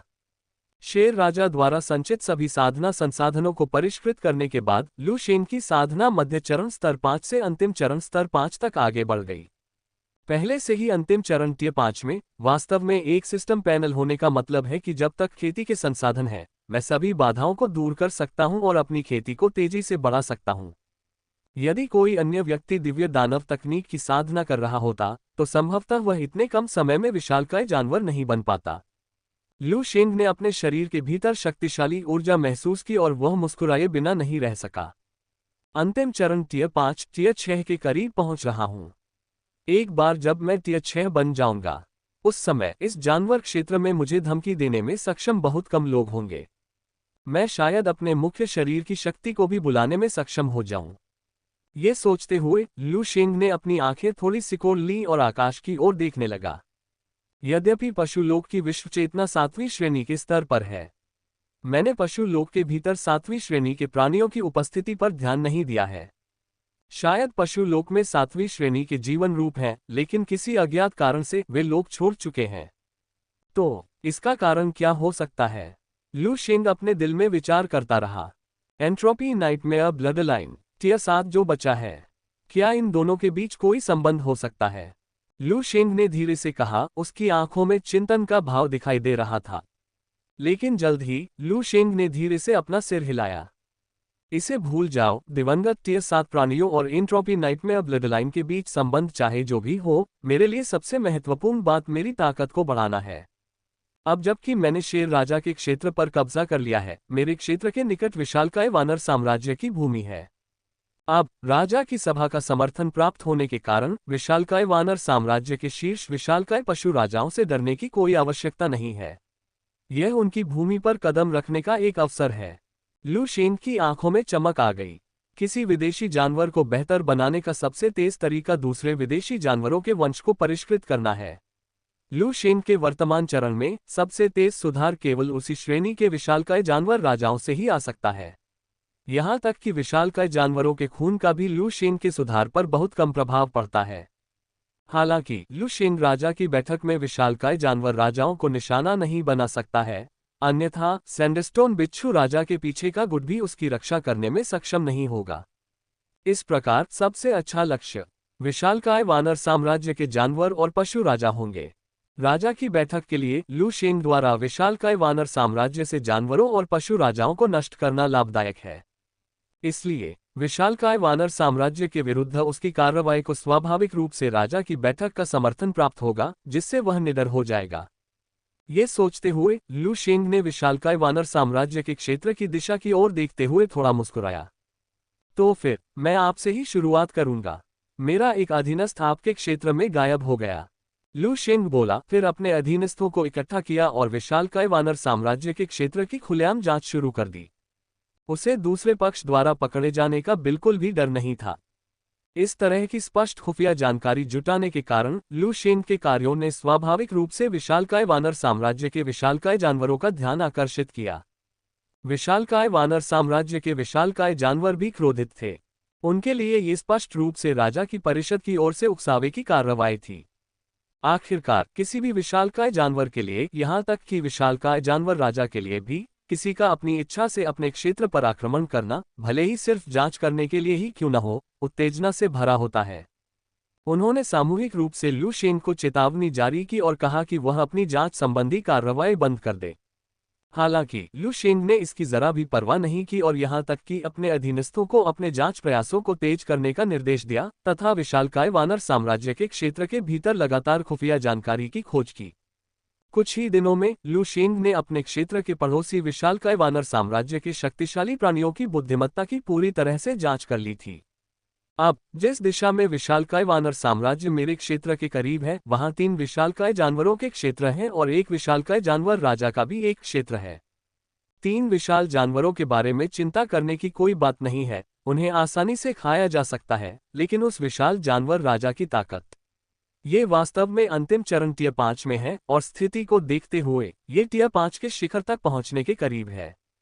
इतनी ताकत के साथ मुझे समझ में नहीं आता कि शेर राजा ने उस समय इसका सामना कैसे किया। एक मध्य चरण टियर 5 और फिर भी यह इतने सालों तक देर से चरण 5 विशालकाय जानवर राजा के साथ शांतिपूर्वक सह अस्तित्व में रहने में सक्षम था। अपने अधीनस्थों द्वारा एकत्रित खुफिया जानकारी को देखकर लू शेंग अपनी भौहें थोड़ी ऊपर उठाए बिना नहीं रह सका। लू शेंग को यह नहीं पता था कि पशुलोक में यद्यपि 4 प्रमुख ताकतों के बीच संघर्ष अक्सर होते थे, लेकिन एक दूसरे के क्षेत्रों पर आक्रमण दुर्लभ थे। आखिरकार दोनों पक्षों की ताकत लगभग बराबर थी और यदि उनमें टकराव होता तो अन्य 2 ताकतों को स्थिति का फायदा उठाने का आसानी से अवसर मिल जाता। इसलिए संघर्ष निम्न स्तर पर ही रहे और जब तक यह अत्यंत आवश्यक न हो, अन्य सेनाओं के क्षेत्रों पर आसानी से आक्रमण नहीं किया जा सकता था। हालांकि ये कुछ ऐसा था जो लू शेंग को पता नहीं था, और अगर पता भी होता तो उसे इसकी परवाह नहीं होती। आखिरकार लू शेंग के लिए सबसे महत्वपूर्ण बात अपनी ताकत को बढ़ाना था, तभी वह पशु क्षेत्र की लक्षित विश्व चेतना का विरोध कर सकता था। तभी उसका दिव्य दानव अवतार तेजी से बढ़ सकता था, मुख्य शरीर में वापस आ सकता था और खुद को मजबूत कर सकता था। अंतिम चरण टियर 5। अभी टियर 5 शिखर तक भी नहीं पहुंचा है, इससे क्या खतरा उत्पन्न हो सकता है? तो फिर चलो इसे नष्ट कर दें। अपने सामने मौजूद खुफिया जानकारी को देखते हुए लू शेंग ने लापरवाही से कहा, मानो उसकी नजर में अंतिम चरण के 5वें स्तर के विशालकाय जानवर राजा को मारना एक मामूली बात थी। इतना कहकर लू शेंग का शरीर वहां से गायब हो गया। विशालकाय वानर साम्राज्य के क्षेत्र में कई 100 मीटर ऊंचा एक काला वानर चुपचाप जमीन पर लेटा हुआ था, जिसके चारों ओर अनगिनत बंदर उसकी देखभाल में व्यस्त थे। कुछ लोगों ने धूप से बचाने के लिए छाते पकड़ रखे थे, जबकि अन्य लोग विदेशी फल छीलकर काले बंदर को दे रहे थे। काला बंदर अपने अधीनस्थों की देखभाल का आनंद ले रहा था और काफी संतुष्ट दिख रहा था। विशालकाय वानर साम्राज्य पशु क्षेत्र में एक विशेष रूप से विशेष विदेशी पशु शक्ति है, जहां अधिकांश विशालकाय पशु राजा वानर प्रजाति के हैं। ऐसा कहा जाता है कि यह टियर 7 के विशालकाय पशु पूर्वज की संतान है, जिसने पशु क्षेत्र को छोड़ दिया था, जो लंबे समय में एक शक्तिशाली विदेशी पशु बल के रूप में विकसित हो गया। ये सभी वानर राजा उस 7वें स्तर के विशालकाय पशु पूर्वज से रक्त वंश लेकर आए हैं। ये 4 प्रमुख विदेशी पशु बलों में सबसे अधिक एकजुट भी है। जैसे ही काला वानर राजा अपने अधीनस्थों की देखभाल का आनंद ले रहा था, अचानक उसने अपनी आंखें तेजी से खोली और उसके भीतर से एक भयंकर आभा उमड़ पड़ी। ये फिर से आ गया। काले बंदर राजा की आंखों में लाल रंग की रोशनी चमक उठी और उसके चेहरे पर क्रूरता की झलक दिखाई दी। जानवरों की परिषद के इस नए विशालकाय जानवर राजा, तुम सचमुच दयालुता की कद्र नहीं करते। मैंने तुम्हें कई बार चेतावनी दी है, फिर भी तुम मेरे बारे में जानकारी इकट्ठा करने की हिम्मत करते हो। क्या तुम सचमुच सोचते हो कि मैं आसान लक्ष्य हूं? काले वानर राजा से एक भयानक आभा निकली, जिससे आसपास के विदेशी वानर जानवर भयभीत होकर तितर-बितर हो गए। चूंकि ऐसी बात है, तो मैं तुम्हारे साथ अच्छा व्यवहार नहीं करूंगा। काले वानर राजा की आंखों में हत्या की भावना चमक उठी और फिर उसका विशाल शरीर उछलकर तुरंत ही उस स्थान से गायब हो गया। दरअसल इस दौरान लू शेन की उन्मत्त खुफिया जानकारी ने काले वानर राजा को क्रोधित कर दिया था। एक विशालकाय जानवर राजा के रूप में काले बंदर राजा ने लू शेंग पर कुछ संयम भी दिखाया था। ये सोचकर कि चूंकि लू शेंग ने अभी अभी शेर राजा की जगह ली थी, इसलिए जानकारी इकट्ठा करने से उसे सुरक्षा की भावना मिल सकती है, काले बंदर राजा ने केवल चेतावनी जारी की और यहां तक कि लू शेंग के कुछ अधीनस्थों को रिहा भी कर दिया। संक्षेप में, काला वानर राजा लू शेंग को एक संकेत भेजना चाहता था। हमारे बीच संघर्ष की कोई आवश्यकता नहीं है, ये हम दोनों के लिए सर्वोत्तम होगा, क्योंकि अंत तक लड़ने से केवल उनके जैसे विशालकाय जानवर राजाओं को तथा पड़ोसी क्षेत्रों को कष्ट उठाना पड़ेगा। काले बंदर राजा ने सोचा कि सद्भावना दिखाने के बाद लू शेंग पिछले शेर राजा की तरह ही बस जाएगा और शांतिपूर्वक सह अस्तित्व में रहेगा। लेकिन किसने सोचा होगा, लू शेंग को ऐसा लग रहा था कि काले वानर राजा की सद्भावना का कोई मतलब नहीं था, और ऐसी परिस्थितियों में लू शेंग ने अपने प्रयासों को और तेज कर दिया। उन्होंने अपनी खुफिया जानकारी जुटाने की प्रक्रिया को तेज करना शुरू कर दिया। इससे काला वानर राजा क्रोधित हो गया और उसने चेतावनी के तौर पर लू शेंग के कुछ अधीनस्थों को मार डाला। लेकिन कौन उम्मीद कर सकता था, अभी अभी उसे अपने क्षेत्र में लू शेंग की उपस्थिति का आभास हुआ। एक विशालकाय जानवर राजा अपने ही क्षेत्र में प्रकट हुआ, जो किसी भी विशालकाय जानवर राजा के लिए बहुत स्पष्ट अर्थ रखता है। ये स्पष्टता उकसावे की कार्रवाई थी। काले बंदर राजा अब इसे सहन नहीं कर सका और उसने लू शेंग को सबक सिखाने का फैसला किया। काले वानर राजा के क्षेत्र के किनारे पर लू शेंग का विशाल शरीर एक छोटे पहाड़ की तरह धीरे धीरे अंदर की ओर चला गया। अचानक ऊपर आसमान से एक काली छाया उतरी और जमीन पर आग गिरी, जिससे एक विशाल गड्ढा बन गया। क्षण भर में ही धूल हवा में भर गई, साथ ही अंधेरे साए से एक हिंसक आभा भी उठी। चले जाओ। अनियंत्रित क्रूरता से भरी गहरी गड़गड़ाहट आवाज में एक खतरनाक लहजे के साथ लू शेंग पर गरजी। काले वानर राजा ने लू शेंग की ओर देखा, उसकी आंखें भयंकर क्रोध से भरी हुई थीं। लू शेंग ने काले वानरों के राजा की ओर देखा और हल्के से मुस्कुराते हुए धीरे से कहा, मेरा एक अधीनस्थ था, जो आपके क्षेत्र में गायब हो गया था।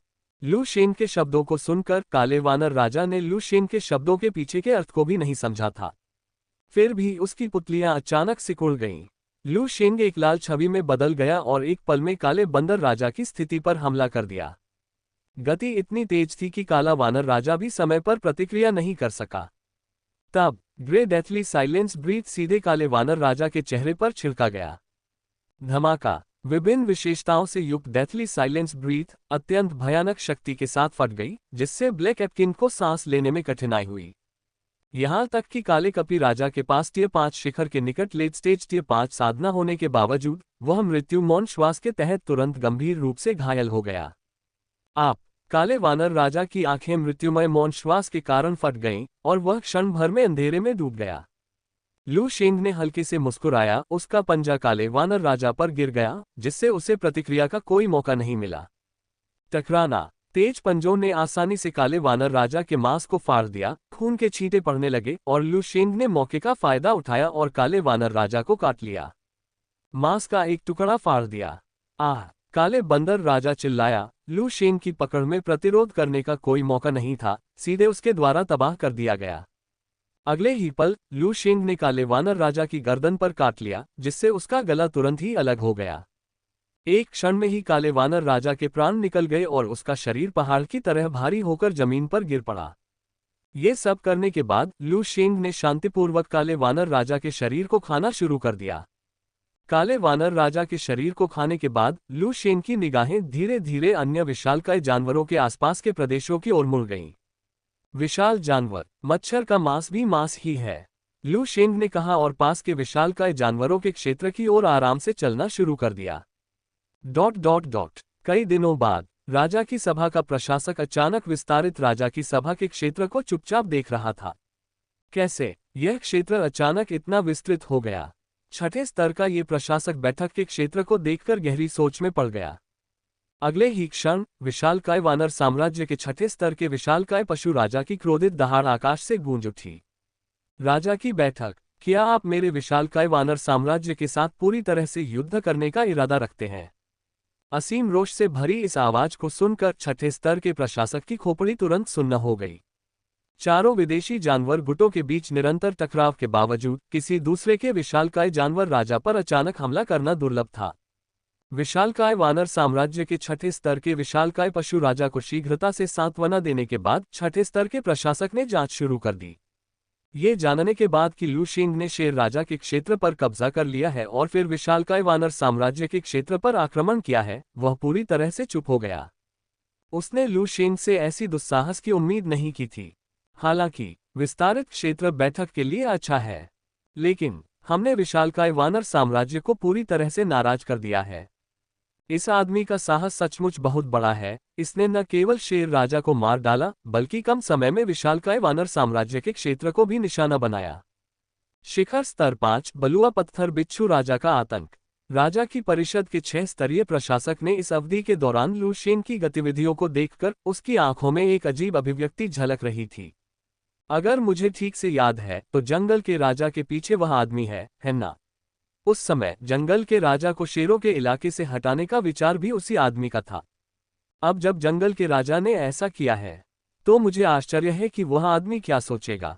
6 स्तरीय प्रशासक की आंखों में अजीब अभिव्यक्ति चमक उठी और फिर वह थोड़ा मुस्कुराया, जिससे विशालकाय वानर साम्राज्य की ओर से दूसरे 6 स्तरीय प्रशासक को फटकार का एहसास हुआ। ये सब करने के बाद वो पूरी तरह संतुष्ट होकर अपने क्षेत्र में लौट आया और गहरी नींद में सो गया। दूसरी ओर अंतहीन महासागर में सैकड़ों मीटर लंबी एक शार्क अचानक सतह पर आ गई और उसकी आंखों में हिंसा के निशान दिखाई दिए। ये जंगल का राजा बस परेशानी पैदा कर रहा है। शार्क राजा की गहरी आवाज गूंज उठी, जिसके साथ एक शक्तिशाली ऊर्जा तरंग भी उत्पन्न हुई, जिससे समुद्र में चारों ओर लहरें उठने लगीं। बलुआ पत्थर बिच्छू राजा को मुझसे मिलने के लिए बुलाओ। शार्क राजा दहाड़ा और उसकी आवाज धीरे धीरे फैल गई। काले वानर राजा और पास के विशालकाय वानर साम्राज्य के कई विशाल जानवरों को मारने के बाद लू शेंग ने संतुष्टि के साथ अपना पेट थपथपाया और अपने क्षेत्र में लौट आया। काले वानरों के राजा और इन विशालकाय जानवरों की रक्त रेखाओं को परिष्कृत करने के बाद इस बात की प्रबल संभावना है कि मैं टियर 5 शिखर पर कदम रखूंगा। तब तक भले ही टियर 6 का विशालकाय जानवर राजा मेरे खिलाफ कोई कदम उठाए, मेरे युद्ध अनुभव और ड्रैगन परिवर्तन तकनीक के साथ मैं मारा नहीं जाऊंगा। लू शेंग के मुंह के कोने पर एक वक्र दिखाई दिया, जिससे उसकी मुस्कान प्रकट हुई। इसके बाद लू शेंग उस छोटी घाटी में लौट आया जहां वह रह रहा था और चुपचाप अपने शरीर के भीतर रक्त की शक्ति को परिष्कृत करना शुरू कर दिया। कुछ दिनों बाद लू शेंग ने धीरे धीरे अपनी आंखें खोली। लू शेन के शरीर से अचानक एक अत्यंत भयानक आभा निकली, उसका विशाल रूप उस क्षण कुछ और डिग्री तक फैल गया। वास्तव में टियर 5 शिखर अपने भीतर शक्तिशाली ऊर्जा के उतार चढ़ाव को महसूस करते हुए लू शेन के होठों पर मुस्कान और भी अधिक जीवंत हो गई। इसके साथ टियर 5 के विशालकाय जानवर राजाओं की कुछ और वंशावली, और मैं सफलतापूर्वक टियर 6 में प्रवेश कर सकता हूं।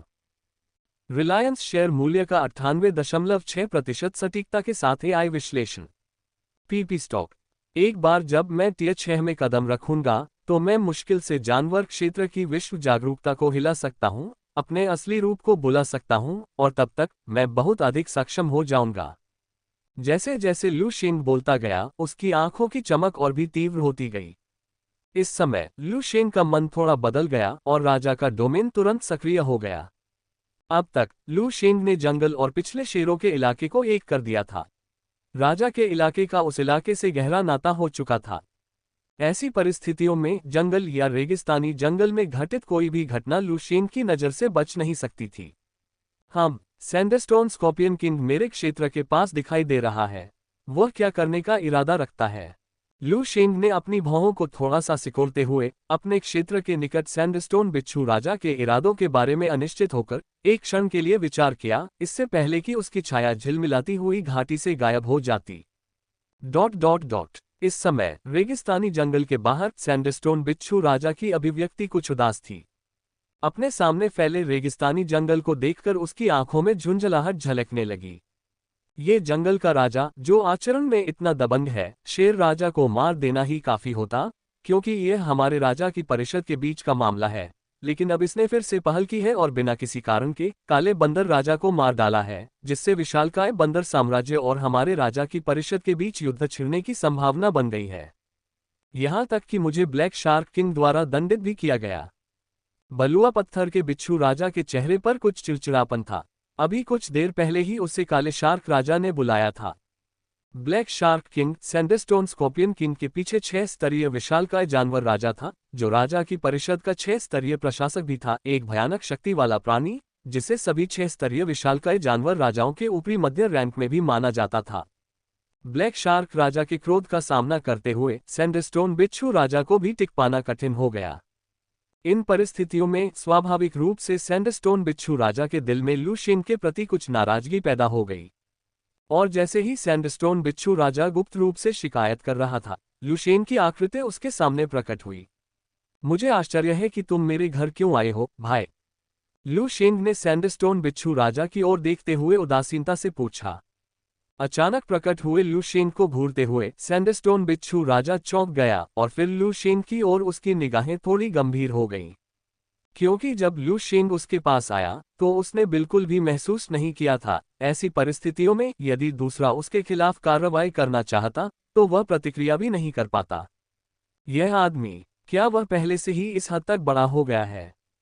अपने सामने लू शेन को देखकर सैंडस्टोन बिच्छू राजा की आंखों में भय का भाव दिखाई दिया। यह अवश्य जानना चाहिए कि राजा की परिषद के एक पुराने स्तर 5 के विशालकाय पशु राजा के रूप में बलुआ पत्थर बिच्छू राजा के पास पहले से ही स्तर 5 की अंतिम साधना थी। लेकिन अब सैंडस्टोन बिच्छू राजा को अचानक एहसास हुआ कि वह लू शेन को पूरी तरह से नहीं देख सकता। इससे केवल ये संकेत मिलता है कि लू शेन की साधना उसकी अपनी साधना से अधिक थी। ऐसी परिस्थितियों में इससे सैंडस्टोन बिच्छू राजा के हृदय में और भी अधिक उथल पुथल मच गई। स्पष्टतः कुछ समय पहले ही यह व्यक्ति विशालकाय पशु राजा बना था और इतने कम समय में ही वह पहले से ही टियर 5 शिखर पर पहुंच गया है। यदि उसे आगे बढ़ने के लिए और समय दिया जाए तो क्या वह शीघ्र ही टियर 6 तक नहीं पहुंच जाएगा? सैंडस्टोन बिच्छू राजा का दिल सदमे में था और लू शेन की ओर उसकी नज़र सावधानी से भरी हुई थी। हालांकि लू शेन की पूछताछ का सामना करते हुए सैंडस्टोन बिच्छू राजा ने एक गहरी सांस ली और धीरे से कहा, वन भाई, क्या आपने पहले काले बंदर राजा पर हमला किया था? लू शेन ने अपनी भौहें थोड़ी ऊपर उठाईं। अप्रत्याशित रूप से उसे एहसास हुआ कि दूसरी पार्टी इसीलिए आई थी।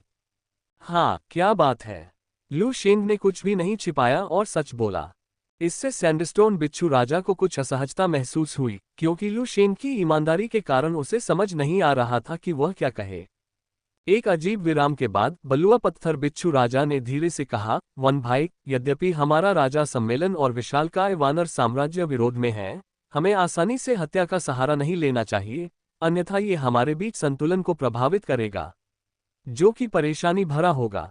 सैंडस्टोन बिच्छू राजा की बातें सुनकर लू शेंग ने अपनी भौहें थोड़ी ऊपर उठाईं और विनम्रता से कहा, क्या राजा के सम्मेलन के लिए क्षेत्र का विस्तार करना मेरी गलती है? सिद्धांततः तो ये सत्य है, लेकिन सैंडस्टोन बिच्छू राजा असहाय होकर बोला और लू शेंग के शब्दों ने उसे और भी क्रोधित कर दिया। मेरे स्पष्टीकरण के बावजूद आप बिल्कुल भी मुंह नहीं दिखा रहे हैं, ये तो बहुत ज्यादा है। यहाँ रिश्ते बहुत जटिल हैं, इसलिए आपके लिए सबसे अच्छा यही होगा कि आप गलती स्वीकार कर लें, अन्यथा क्या? लू शेंग ने अचानक सैंडस्टोन बिच्छू राजा की ओर देखते हुए उपहास किया। क्या तुम अपना सिर उनके सामने झुकाकर मुझे विशालकाय वानर साम्राज्य को सौंपने का इरादा रखते हो? अगर ऐसा है, तो ये तथाकथित किंग्स कॉन्फ्रेंस एक मजाक के अलावा कुछ नहीं होगा। आप बलुआ पत्थर बिच्छू राजा ने लू शेंग को गुस्से से देखा, उसे उम्मीद नहीं थी कि वह तर्क के प्रति इतना अभेद्य होगा। आज आपने जो कहा उसके लिए आपको देर सवेर पछताना पड़ेगा। यद्यपि उसके हृदय में क्रोध था, लेकिन बलुआ पत्थर बिच्छू राजा लू शेंग से और अधिक कुछ नहीं कहना चाहता था, और एक ठंडी खर्राट के साथ वह सीधे रेगिस्तान जंगल से बाहर चला गया। पीछे हटते हुए सैंडस्टोन बिच्छू राजा की पीठ को देखते हुए लू शेंग ने अपनी आंखें थोड़ी सी सिकोड़ ली और उनकी आंखों में हत्या के इरादे की एक हल्की सी झलक दिखाई दी। ये बलुआ पत्थर बिच्छू राजा, यद्यपि उसने पहले मेरे प्रति सद्भावना दिखाई थी, लेकिन इसका अधिकांश हिस्सा मुझे अपने गुट में शामिल करने के लिए था, जिससे उसे लाभ हुआ। लेकिन क्योंकि मैंने काले बंदर राजा पर हमला किया जिससे उसके गुट के हितों को नुकसान पहुंचा, इसलिए अब वह चाहता है कि मैं झुक जाऊं। हे। अंत में ये किंग्स कॉन्फ्रेंस अभी भी कमजोरों को धमकाता है और ताकतवरों से डरता है, पहले के शेर राजा से लेकर वर्तमान मुद्दे तक। ये किंग्स कॉन्फ्रेंस कुछ खास नहीं है। लू शेंग ने अपना सिर हल्के से हिलाया, फिर उस दिशा में एक लंबी नजर डाली जिस ओर सैंडस्टोन बिच्छू राजा गया था। यदि आप मुझे उकसाएंगे नहीं, तो मैं आपसे परेशान नहीं होऊंगा, लेकिन यदि आप मुझे उकसाने पर अड़े रहेंगे, तो फिर कहने को कुछ नहीं है। लू शेंग की आंखों में एक भयंकर चमक दिखाई दी। अंतहीन महासागर पर टियर 6 विशालकाय जानवर राजा ब्लैक शार्क राजा पानी के ऊपर मंडरा रहा था। सैंडस्टोन बिच्छू राजा की रिपोर्ट सुन रहा था। लॉर्ड ब्लैक शार्क, ये वन राजा कृतघ्न है। मैं तो बस यही चाहता था कि वह अपनी गलती मान ले और थोड़ा झुक जाए, लेकिन उसने मुझे जरा भी सम्मान नहीं दिया। लॉर्ड ब्लैक शार्क, आपने उसके लिए पहले जो भी किया उसने उन्हें कुछ भी नहीं समझा। मुझे यह आदमी बहुत घमंडी लगता है। बलुआ पत्थर बिच्छू राजा ने काले शार्क राजा से बात की। इसके अलावा वन राजा की वृद्धि दर असामान्य रूप से तेज है। आधे साल से भी कम समय में वह विशालकाय जानवर राजा से वर्तमान टियर 5 शिखर तक पहुंच गया है। यदि आपको विकसित होने का समय दिया जाए, तो एक बार जब वन राजा टियर 6 में कदम रखेगा, तो अपने उस दबंग और उग्र चरित्र के साथ वह आपको उच्च सम्मान भी नहीं देगा। बलुआ पत्थर बिच्छू राजा ने काले शार्क राजा को बताया। उसने हिम्मत की। काले शार्क राजा ने दहाड़ लगाए और तुरंत ही समुद्र से अनगिनत जलस्तंभ फूट पड़े, आकाश में उड़ गए और ऊपर के बादलों को टुकड़े टुकड़े कर दिया। एकमात्र टियर 5 मुझे नजरअंदाज करने की हिम्मत करता है। यह आदमी, वह अपनी मौत चाहता है। काले शार्क राजा की आंखों में हत्या की मंशा झलक रही थी। तो जैसा आपका मतलब है? काले शार्क राजा ने बलुआ पत्थर बिच्छू राजा की ओर देखा। बलुआ पत्थर बिच्छू राजा ने गला काटने का इशारा किया और भयावह ढंग से कहा, पहले प्रहार करो, अधिक शक्तिशाली बनो। जादू, घेराबंदी, गतिरोध तोड़ने का रास्ता। बलुआ पत्थर बिच्छू राजा के शब्दों से काले शार्क राजा की भौहें थोड़ी सिकुड़ गईं। हालांकि ब्लैक शार्क राजा के मन में लू शेंग को मारने की इच्छा थी। लू शेंग तो राजाओं की परिषद का सदस्य था। परिषद का प्रशासक होने के बावजूद वह लू शेंग के विरुद्ध आसानी से कोई कदम नहीं उठा सकता था, विशेषकर इसलिए क्योंकि लू शेंग द्वारा नियंत्रित क्षेत्र सभी टियर 5 विशालकाय जानवर राजाओं के बीच काफी बड़ा था। यदि लू शेंग से निपटा गया तो ये राजाओं की परिषद के लिए नुकसानदायक होगा। बलुआ पत्थर के बिच्छू राजा ने काले शार्क राजा के हृदय में झिझक देखी और जल्दी से कहा, प्रभु काले शार्क, जंगल के इस राजा का स्वभाव अत्यंत दबंग है। हालांकि वह अभी तक छठे स्तर तक नहीं पहुंचा है, फिर भी आपके अधिकार में उसे नियंत्रित किया जा सकता है। हालांकि भले ही वह सिर्फ 5वीं श्रेणी का है, फिर भी वह विशालकाय वानरों के साम्राज्य पर खुलेआम हमला करने की हिम्मत करता है। ऐसी स्थिति में अगर वह छठी श्रेणी में पहुंच जाए तो कौन जाने वह आप प्रशासकों पर भी हमला करने की हिम्मत कर ले। मुझे विश्वास नहीं है कि ऐसा दबंग आदमी सत्ता हासिल करने के बाद दूसरों को उसे रोकते हुए बर्दाश्त करेगा। तब तक तो तुम निश्चित रूप से उसकी आंख का कांटा बन चुके होगे। बलुआ पत्थर बिच्छू राजा के शब्दों से काले शार्क राजा की आंखों में एक अजीब सी चमक आ गई। सच कहें तो ब्लैक शार्क राजा सैंडस्टोन बिच्छू राजा के शब्दों से बहुत प्रभावित हुआ। जैसा कि सैंडस्टोन बिच्छू राजा ने कहा था, इस अवधि के दौरान लुशियन की हरकतें वास्तव में ब्लैक शार्क राजा की नज़र में दबंग थीं। ऐसी स्थिति में लुशियन अभी भी सिर्फ टियर 5 है और अभी भी नियंत्रण है, लेकिन अगर वह टियर 6 तक पहुंच गया तो ये परेशानी भरा होगा। ये सोचकर ब्लैक शार्क राजा की लुशियन को मारने की इच्छा और भी प्रबल हो गई। शायद ब्लैक शार्क किंग की मनोदशा के कारण अचानक सागर के अंतहीन आकाश में गड़गड़ाहट की एक श्रृंखला गूंज उठी। गड़गड़ाहट, भीषण गड़गड़ाहट ने संपूर्ण महासागरीय जगत को अत्यंत शक्तिशाली दबाव से विसरित कर दिया। यहां तक कि बलुआ पत्थर बिच्छू राजा भी इस क्षण में घबराहट महसूस करने से खुद को नहीं रोक सका। उस मामले में तो मार डालो, हमें इस आदमी को शुरू से ही नष्ट करना होगा, अन्यथा जब वह बड़ा हो जाएगा तो वह हमारे लिए भी मुसीबत बन जाएगा। काले शार्क राजा की आंखों में एक लाल रोशनी चमक उठी। काले शार्क राजा की बातें सुनकर बलुआ पत्थर बिच्छू राजा के चेहरे पर मुस्कान आ गई। ... उसी समय एक घाटी के भीतर लुशियन ने अपना डेरा जमा लिया था और चुपचाप काले वानर राजा और आसपास के कई विशाल जानवरों द्वारा वर्षों से एकत्रित किए गए खेती के संसाधनों को अवशोषित कर रहा था। अचानक लुशियन पर एक मजबूत द्वेष छा गया। लुशियन ने अचानक अपनी आंखें खोली और आकाश की ओर देखा। क्या पशु लोक की विश्व चेतना पुनः द्वेष के साथ उतर रही है? पहले ये बंदर राजा के विशालकाय जानवर थे, फिर यह शेर राजा था और अब ये कौन है? राजाओं की परिषद, बलुआ पत्थर बिच्छू राजा, या शायद बलुआ पत्थर बिच्छू राजा के पीछे वाले। जैसे जैसे लुशियन विचार करता गया, उसकी आंखें धीरे धीरे ठंडी होती गईं। ऐसा लगता है कि अगर मैं कुछ भी न करूं, तो भी दुनिया की चेतना मुझे निशाना बनाने के विभिन्न तरीके खोज लेगी। ये तो बताने की जरूरत ही नहीं कि मैंने पहले भी सैंडस्टोन स्कॉर्पियन किंग को नाराज किया था। क्या वे मेरे खिलाफ कोई कदम उठाने जा रहे हैं? बलुआ पत्थर बिच्छू राजा के पीछे का विशालकाय जानवर राजा टियर 6 है। जैसे ही लुशियन ने सोचा, उसकी आंखों में ठंडी रोशनी चमक उठी। उस स्थिति में जैसे मैं काले बंदर राजा को मारने के बाद संघर्ष कर रहा था और कुछ ही समय में अन्य विशालकाय जानवर राजाओं को निशाना बनाने में असमर्थ था। अगर आप मौत चाहते हैं तो आप मुझे दोष नहीं दे सकते। लुशियन ने धीमी आवाज में दहाड़ लगाई। उसकी आवाज घाटी में गूंजती हुई पूरे रेगिस्तानी जंगल में फैल गई। लुशियन की आवाज सुनकर उसके विदेशी जानवर अधीनस्थों ने भी एक स्वर में जोर से जवाब दिया। इस समय लुशियन का क्षेत्र पूरी तरह से अलर्ट पर था। ये सब करने के बाद लुशियन ने शांति से सैंडस्टोन बिच्छू राजा के क्षेत्र की दिशा में देखा। तो फिर मुझे देखने दो कि तुम्हारे पास क्या तरीके हैं, लुशियन ने धीरे से कहा, लेकिन एक अत्यंत भयानक आभा तुरंत ही उससे निकल पड़ी। ... लुशियन के क्षेत्र के बाहर एक के बाद एक विशालकाय जानवर राजा एक राक्षसी आभा बिखेरते हुए अचानक उस ओर दौड़ पड़े जहां लुशियन था। ये विशालकाय जानवर राजा ब्लैक शार्क राजा के गुट से थे, कुल 9।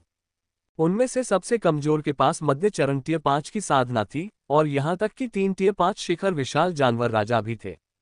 इस तरह की लाइनअप से नव प्रवेशित टियर 6 विशालकाय जानवर राजा भी थक जाएगा। फिर भी वे ब्लैक शार्क राजा के आदेश के तहत लुशियन पर हमला करने के इरादे से एकत्र हुए। सभी लोग याद रखें, जंगल के राजा ने विशाल वानर साम्राज्य पर बलपूर्वक आक्रमण करके हमारे राजाओं की परिषद के नियमों का उल्लंघन किया था और वह अड़ियल था तथा बार बार लॉर्ड ब्लैक शार्क की इच्छा का उल्लंघन कर रहा था। हमें उसे पकड़ने और वापस लाने का आदेश दिया गया है। बलुआ पत्थर बिच्छू राजा ने अपने पास खड़े विशालकाय जानवर राजा को संबोधित करते हुए उदासीनता से कहा। अन्य विशालकाय पशु राजाओं ने थोड़ा सिर हिलाया, फिर शक्तिशाली आभाओं को छोड़ते हुए लुशियन के क्षेत्र की ओर बढ़े। जल्द ही विशाल जानवर राजा लुशियन के क्षेत्र के ऊपर प्रकट हुए। 9 विशाल जानवर राजाओं की आभा बाहर निकल रही थी। भयानक दमनकारी शक्ति के कारण क्षेत्र के भीतर विदेशी जानवरों में भय के भाव दिखाई दे रहे थे। कुछ विदेशी जानवर, जिनकी साधना थोड़ी कमजोर थी, वे आभा का सामना नहीं कर सके। उनके शरीर अचानक फट गए और क्षण भर में मांस के लोथड़ों में बदल गए। संपूर्ण क्षेत्र में नरसंहार की भावना व्याप्त हो गई। लू शेन की आकृति एक पल में आकाश पर प्रकट हुई। सैंडस्टोन बिच्छू राजा के नेतृत्व में 9 विशालकाय जानवर राजाओं को देखकर वह मंद मंद मुस्कुराया। ऐसा लगता है ब्लैक शार्क किंग सचमुच मेरी कद्र करता है।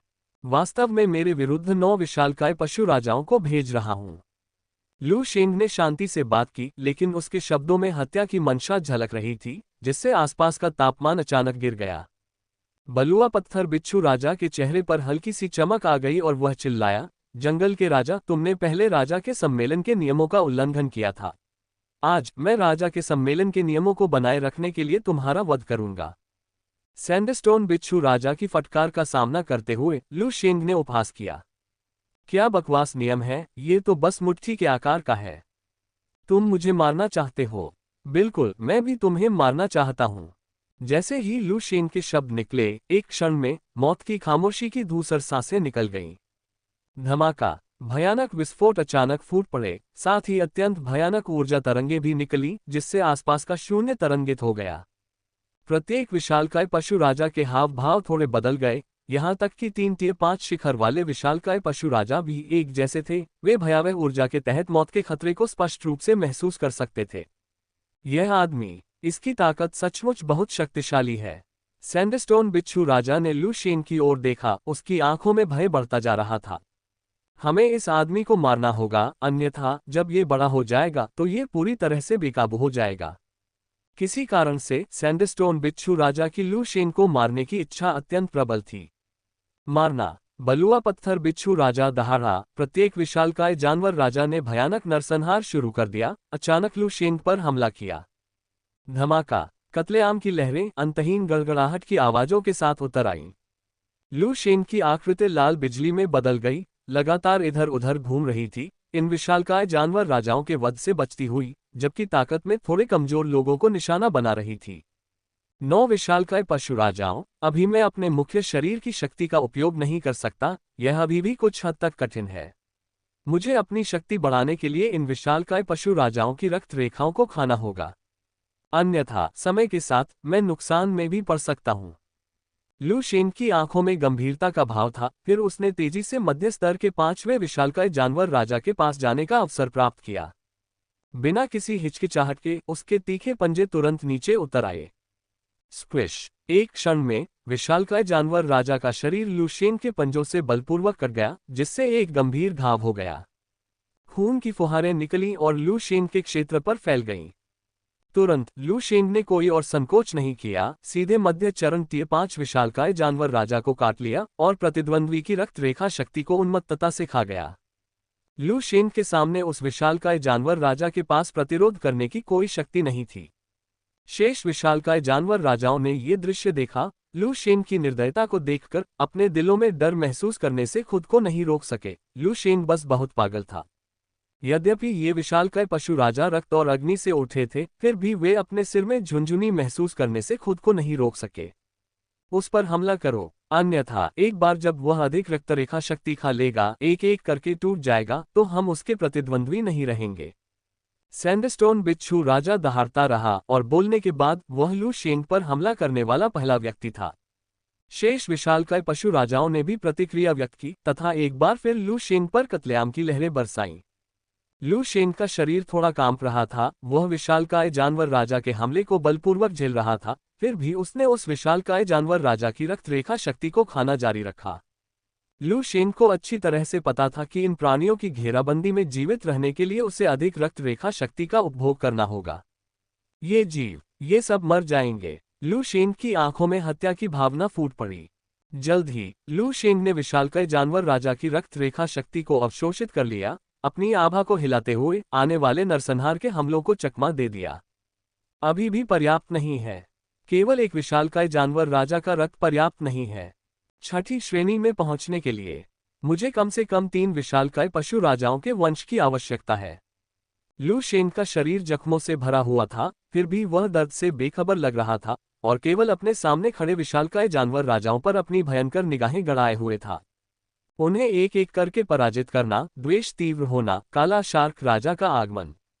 बलुआ पत्थर बिच्छू राजा और विशालकाय पशु राजाओं ने देखा कि उनके साथी राजा, जिसकी रक्तरेखा शक्ति लू शेंग द्वारा पहले ही खा ली गई थी, ने उनके दिलों में असहनीय भय भर दिया। उन्होंने यह उम्मीद नहीं की थी कि उनकी घेराबंदी के बीच भी लू शेंग अभी भी उनके एक साथी को मारने और उसकी रक्तरेखा शक्ति को अवशोषित करने में सक्षम था। इस तरह की लापरवाही और निर्दयता ने उन्हें लू शेंग के प्रति बहुत अधिक सतर्क कर दिया। अगला, लू शेंग की आंखें धीरे धीरे लाल हो गईं, एक भयानक आभा तुरंत भड़क उठी, एक बार फिर दूसरे विशालकाय जानवर राजा की स्थिति की ओर बढ़ गई। लू शेंग द्वारा निशाना बनाए गए विशालकाय पशु राजा के हृदय में हल्का सा कंपन महसूस हुआ तथा अपने साथी की मृत्यु के विचार मात्र से ही वह लू शेंग के भय से भर गया। प्रतिरोध करने में असमर्थ होकर वह भागने की तैयारी में सीधे मुड़ गया। लेकिन लू शेंग उसे भागने का मौका कैसे दे सकता था। पलक झपकते ही दूसरे विशालकाय जानवर राजाओं के कुछ कर पाने से पहले ही वह उसके स्थान पर पहुंच गया था। घेराबंदी के तहत लू शेंग के लिए एक साथ सभी 9 विशाल जानवर राजाओं को हिलाना स्वाभाविक रूप से असंभव था। लेकिन उन्हें एक एक करके तोड़ने की विधि से लू शेंग इसे पूरी तरह से हासिल कर सकता था। दहाड़ दहाड़ दहाड़, अचानक एक धीमी गड़गड़ाहट गूंजी और एक भयानक दबाव तुरंत उतर आया। ये दृश्य देखकर बलुआ पत्थर बिच्छू राजा और अन्य विशालकाय पशु राजा क्रोधित हुए बिना नहीं रह सके। तुम्हारी हिम्मत कैसे हुई? वे गुस्से से दहाड़ते हुए एक बार फिर लू शेंग पर टूट पड़े। हालांकि लू शेंग ने उनके हमले को नजरअंदाज कर दिया। ऐसा प्रतीत हुआ कि उसने उन्हें अपनी निगाह में भी नहीं लिया, उसकी नजर केवल अपने लक्ष्य पर थी। गड़गड़ाहट गड़गड़ाहट गड़गड़ाहट, स्वर्ग के ऊपर लड़ाई तेजी से भयंकर होती जा रही थी। इन विशालकाय जानवर राजाओं के युद्ध से उत्पन्न ऊर्जा ही लू शेंग के क्षेत्र के विदेशी जानवरों को कांपने के लिए पर्याप्त थी। 2 नीचे, लू शेंग ने एक और विशालकाय जानवर राजा को मार डाला। उसका चेहरा तेजी से क्रूर होता जा रहा था। केवल 2 बचे हैं। लू शेंग के दिल में अचानक एक तात्कालिकता की भावना उमड़ पड़ी। और उस समय शेष 7 विशाल पशु राजाओं ने लू शेंग को देखा, जो जख्मों से भरा हुआ था। उनकी आंखें आशंका से भरी हुई थीं। लू शेंग वास्तव में बहुत डरावना था। यद्यपि वे अभी भी लाभ में थे, फिर भी वे भय की भावना से मुक्त नहीं हो सके। और तभी दूर से अचानक एक धीमी गड़गड़ाहट की आवाज गूंजी। दहाड़ दहाड़ दहाड़। इस दहाड़ को सुनकर बलुआ पत्थर बिच्छू राजा और अन्य विशाल जानवर राजा पहले तो अचंभित रह गए, फिर उनके चेहरों पर खुशी दिखाई दी। ये ब्लैक शार्क मास्टर की आवाज है। ब्लैक शार्क मास्टर भी शांत नहीं बैठ सकता। वाह, जंगल का ये राजा बहुत ही खूंखार है। मुझे तो ये भी लगता है कि अगर ब्लैक शार्क मास्टर ने हस्तक्षेप नहीं किया, तो अगर हम सेना में शामिल भी हो जाएं, तो भी इस आदमी को हराने में हमें आधी ताकत गंवानी पड़ सकती है। अब सब ठीक है। ब्लैक शार्क मास्टर के हस्तक्षेप के साथ हमें केवल देरी करने की जरूरत है। एक बार ब्लैक शार्क आ जाए तो हम इस आदमी को पूरी तरह से खत्म कर सकते हैं। गर्जना की गूंज के साथ प्रत्येक विशालकाय पशु राजा के चेहरे पर अपार उत्साह दिखाई दे रहा था। लेकिन उनकी खुशी ने लू शेंग के दिल को थोड़ा उदास कर दिया। लू शेंग ने स्वाभाविक रूप से ब्लैक शार्क राजा की दहाड़ भी सुनी और वह ये भी महसूस कर सकता था कि दुनिया की दुष्ट चेतना मजबूत हो रही है। ऐसी परिस्थितियों में लू शेंग अपने दिल पर बोझ महसूस करने से खुद को नहीं रोक सका। काला शार्क राजा, एक टियर 6 विशालकाय जानवर राजा। समय समाप्त हो रहा है।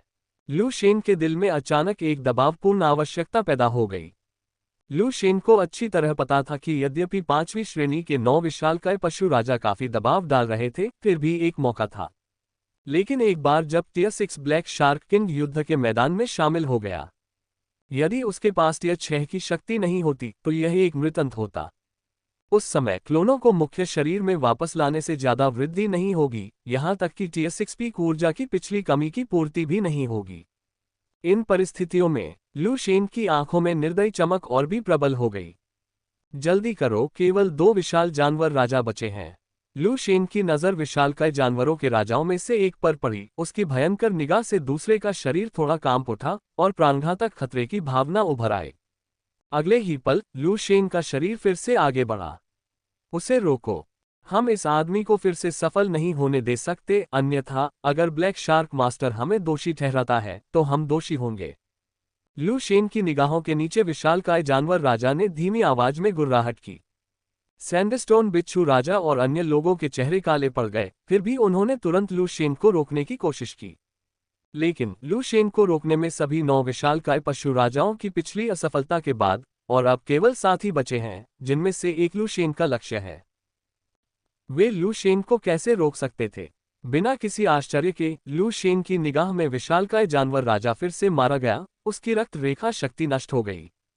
केवल एक बचा है। लू शेन की आभा व्यवस्थित होने लगी क्योंकि उसकी चोटें वास्तव में गंभीर थीं और क्योंकि ब्लैक शार्क किंग की आभा लगातार निकट आ रही थी, जिससे लू शेन के दिल में चिंता पैदा हो रही थी।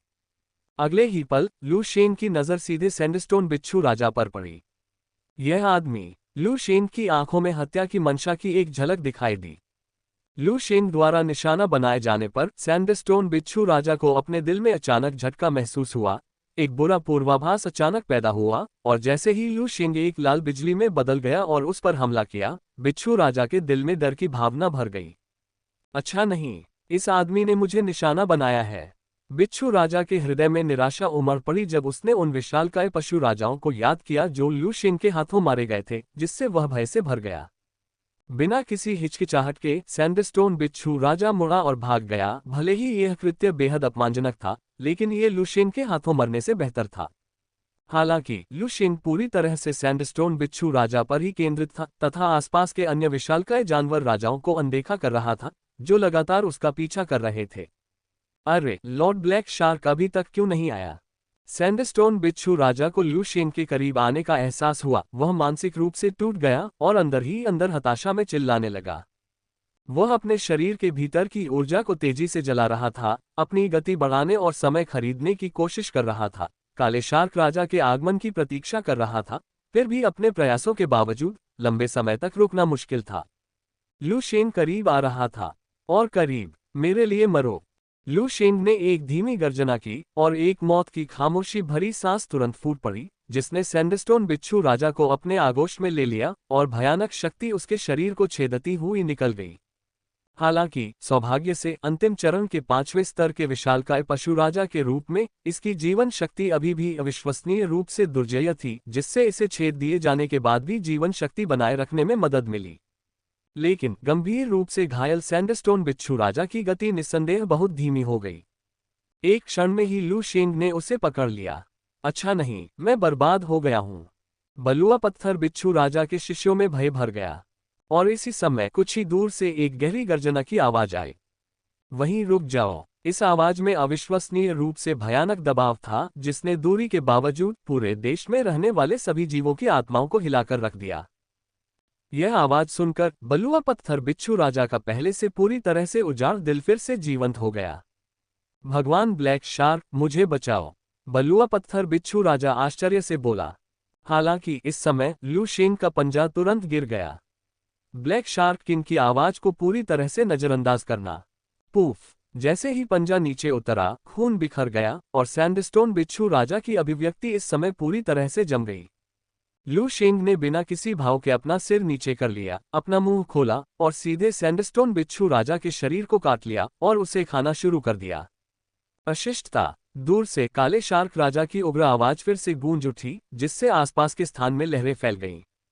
शेष 6 विशालकाय पशु राजाओं ने सामूहिक रूप से इस क्षण राहत की सांस ली। 4 साथियों की लगातार मृत्यु हो गई थी, यहां तक कि T5 शिखर स्तर पर भी उनके दिलों में अनियंत्रित रूप से भय व्याप्त हो गया था।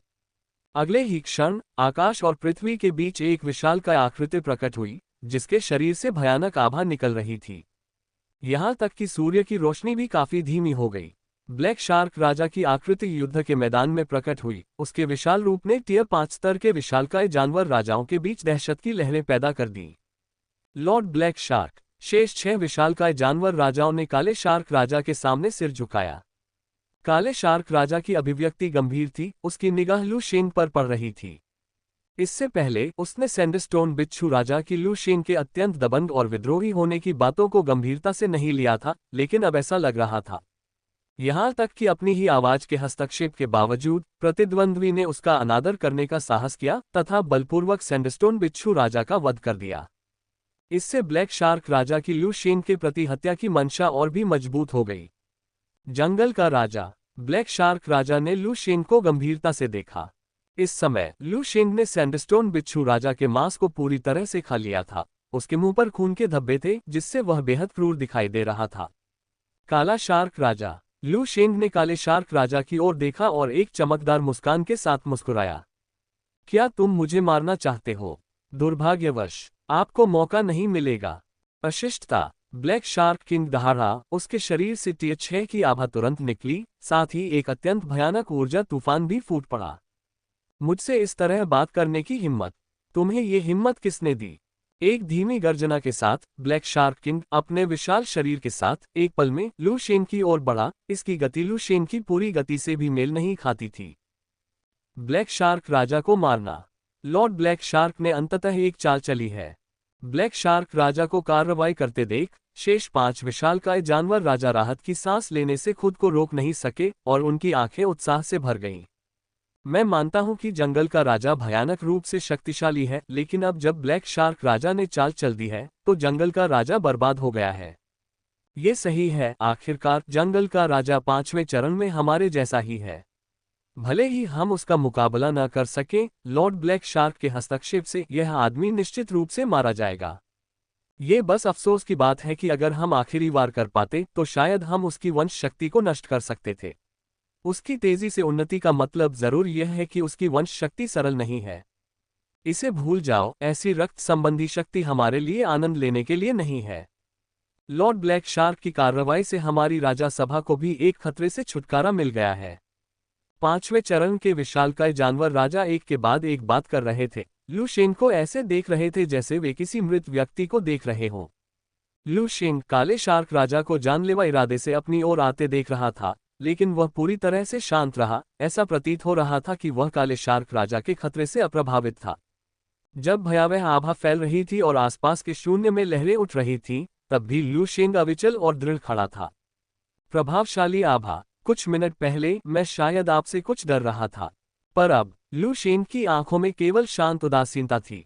अगले ही क्षण लू शेन के शरीर पर एक सफेद चमक चमक उठी, जिससे एक शक्तिशाली शक्ति उत्पन्न हुई जिसने उसे घेर लिया।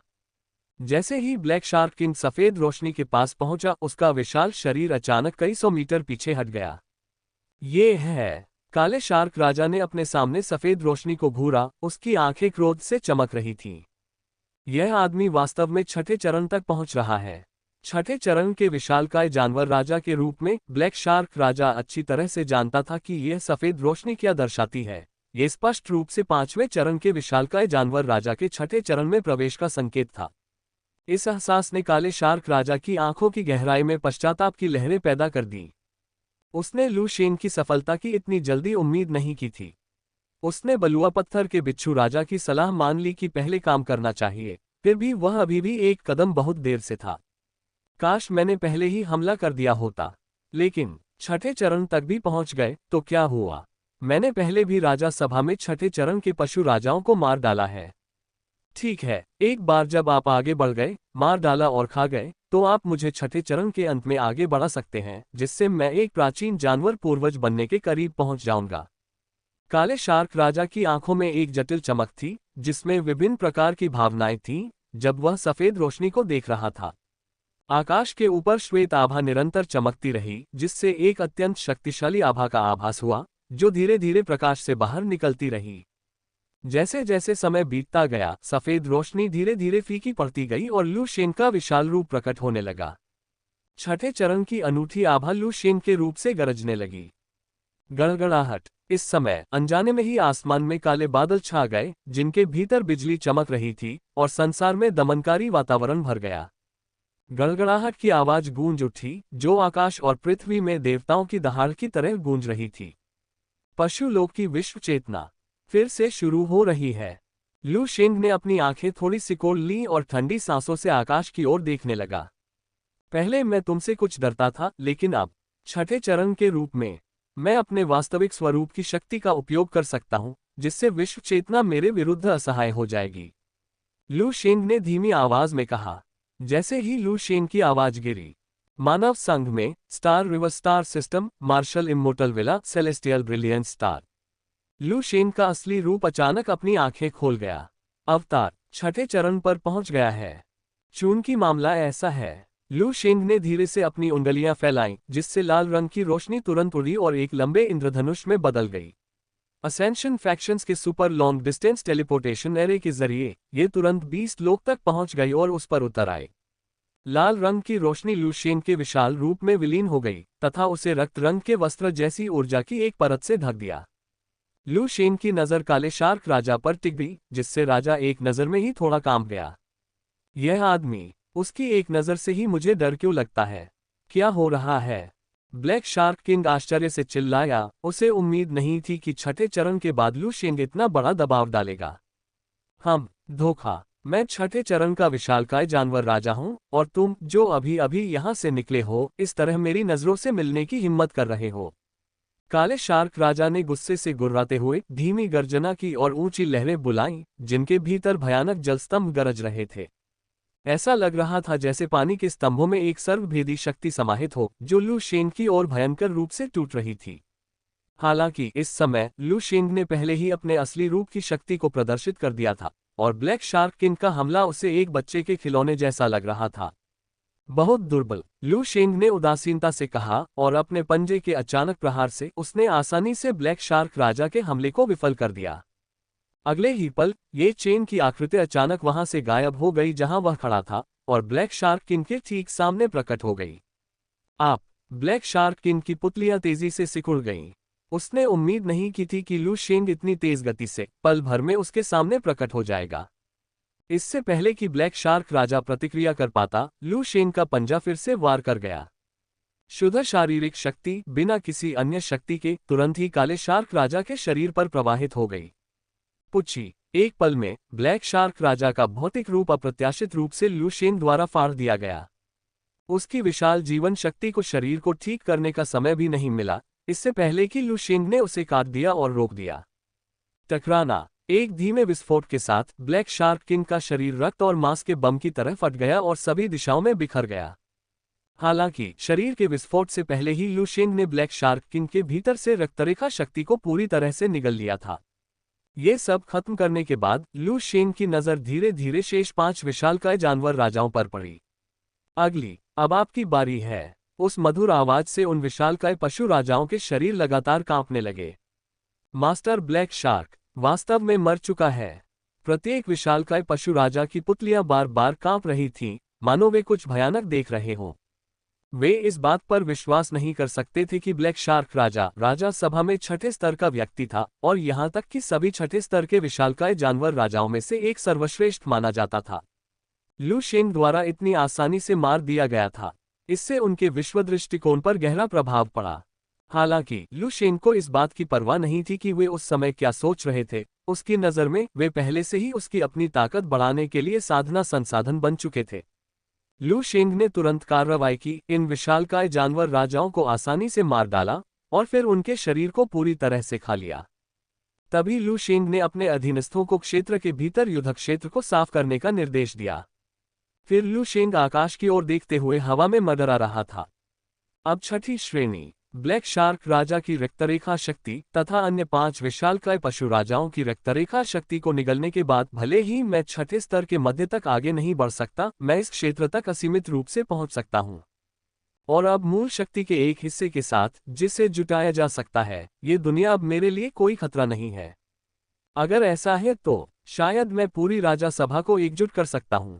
लू शेंग बोला। उसकी आंखों में एक हल्की सी चमक चमक रही थी।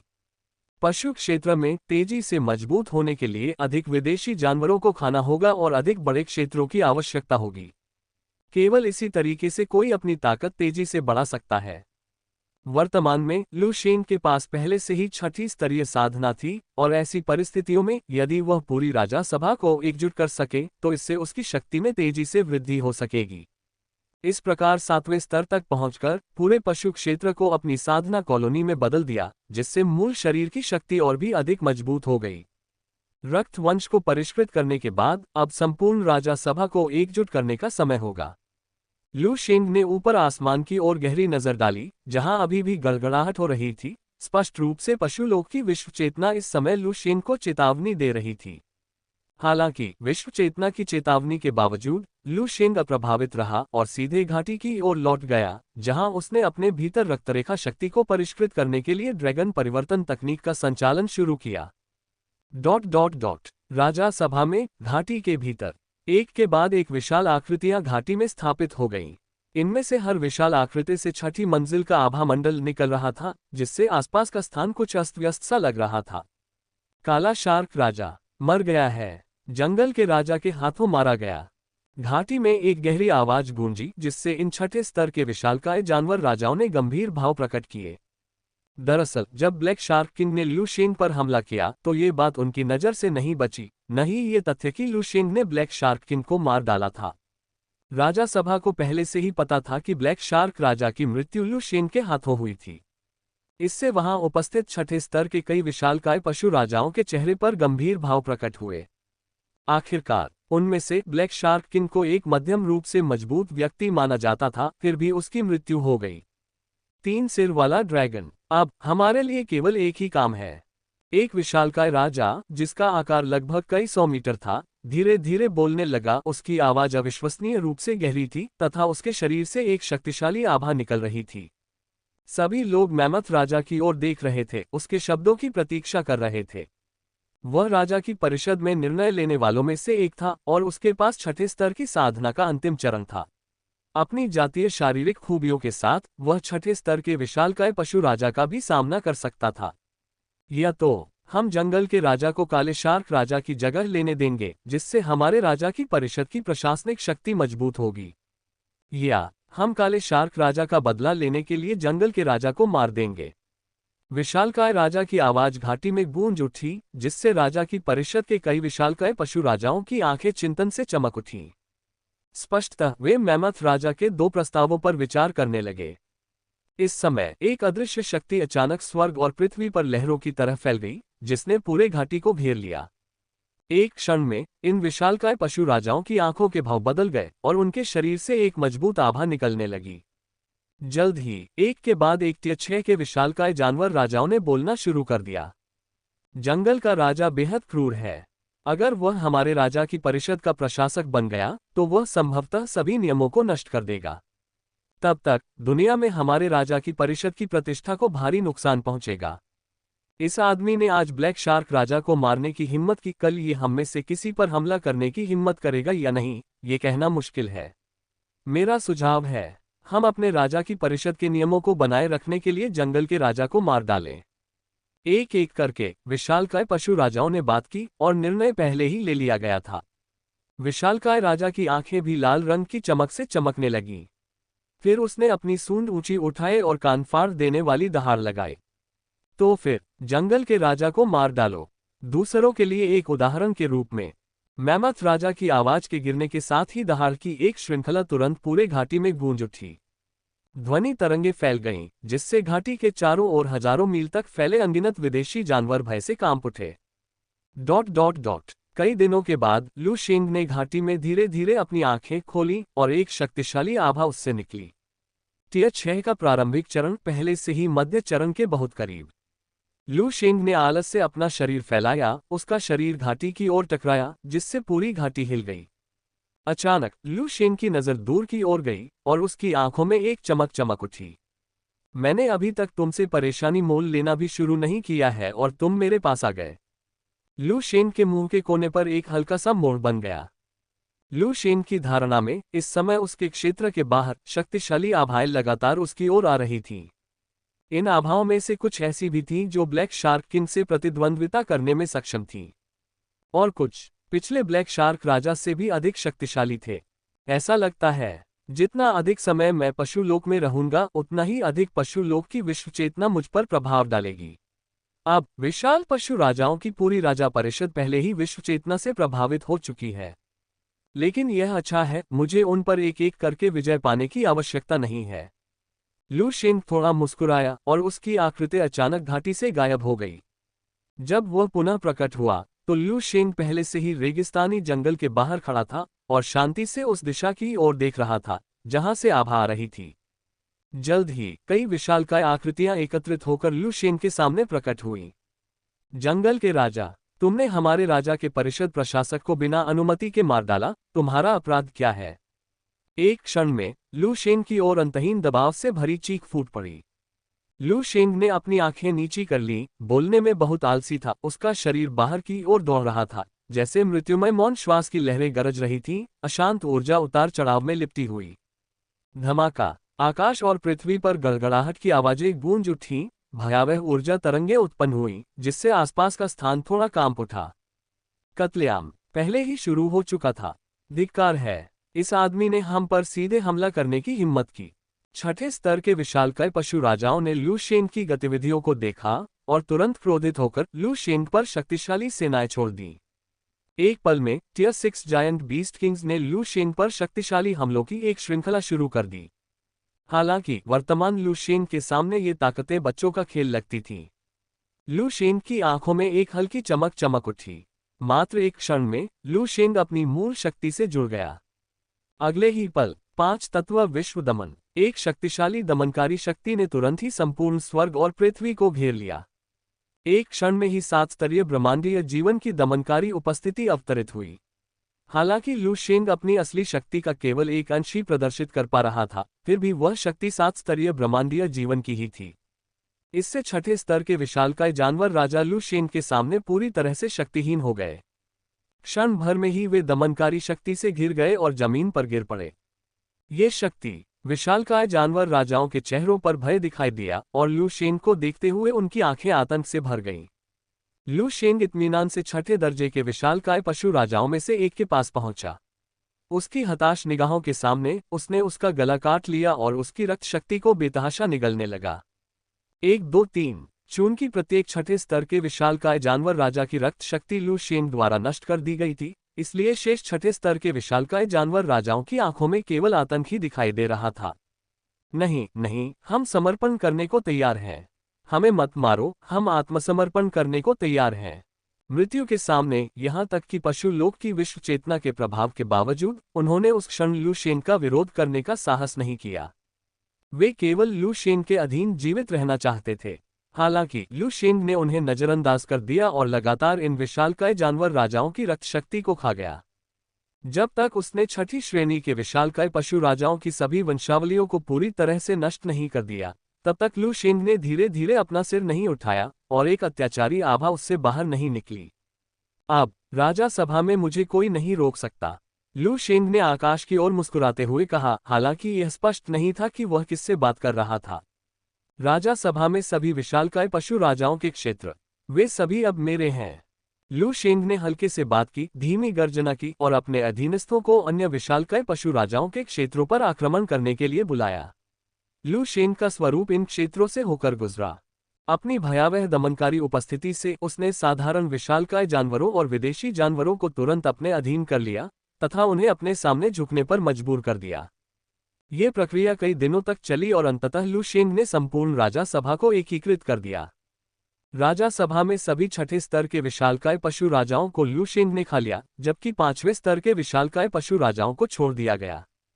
आखिरकार लू शेंग को अपने लिए काम करने वाले किसी व्यक्ति की जरूरत थी।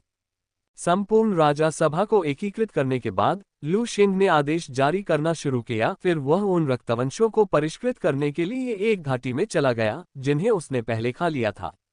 समय बीतता गया। लगभग 1 या 2 महीने बाद घाटी के भीतर एक अत्यंत हिंसक आभा फूट पड़ी, जिससे पूरा स्थान भय से कांप उठा।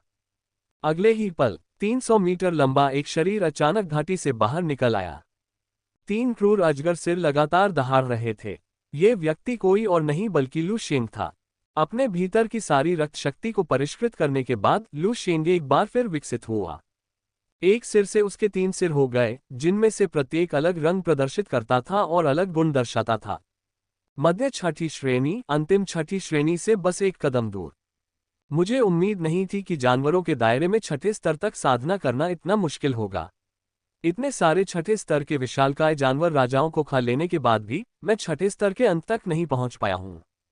हालांकि कम से कम मैं विकसित हो गया हूं और मेरी ताकत अब बहुत अधिक है।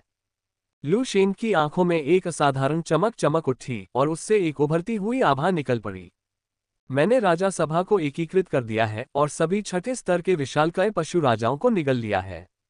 सुधार जारी रखने के लिए लू शेंग की नजर धीरे धीरे एक निश्चित स्थान की ओर मुड़ गई और वहां विशालकाय वानर साम्राज्य का क्षेत्र था।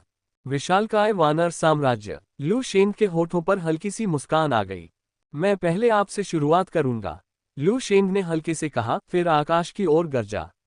उसकी आवाज ऊर्जा के साथ तेजी से फैल गई और राजा सभा के पूरे क्षेत्र में गूंज उठी। कुछ ही समय बाद एक के बाद एक 5वीं श्रेणी के विशालकाय जानवर राजा लू शेन के सामने प्रकट हुए। विकसित लू शेन को देखकर ये 5वीं श्रेणी के विशालकाय जानवर राजा जमीन पर गिर पड़े। लू शेन द्वारा डाला गया दबाव और भी भयानक था। सभी अपनी सेनाएं इकट्ठा करें। अब से 3 दिन बाद हम विशालकाय वानर साम्राज्य पर आक्रमण करेंगे। लू शेंग ने बातचीत की कोई गुंजाइश छोड़े बिना हल्के ढंग से बात की, लेकिन सीधे आदेश दे दिए। 5वीं श्रेणी के विशालकाय पशु राजाओं ने एक दूसरे की आंखों में डर देखकर एक दूसरे को देखा। उन्हें उम्मीद नहीं थी कि लू शेन विशालकाय वानर साम्राज्य के खिलाफ इतनी जल्दी कार्रवाई करेगा।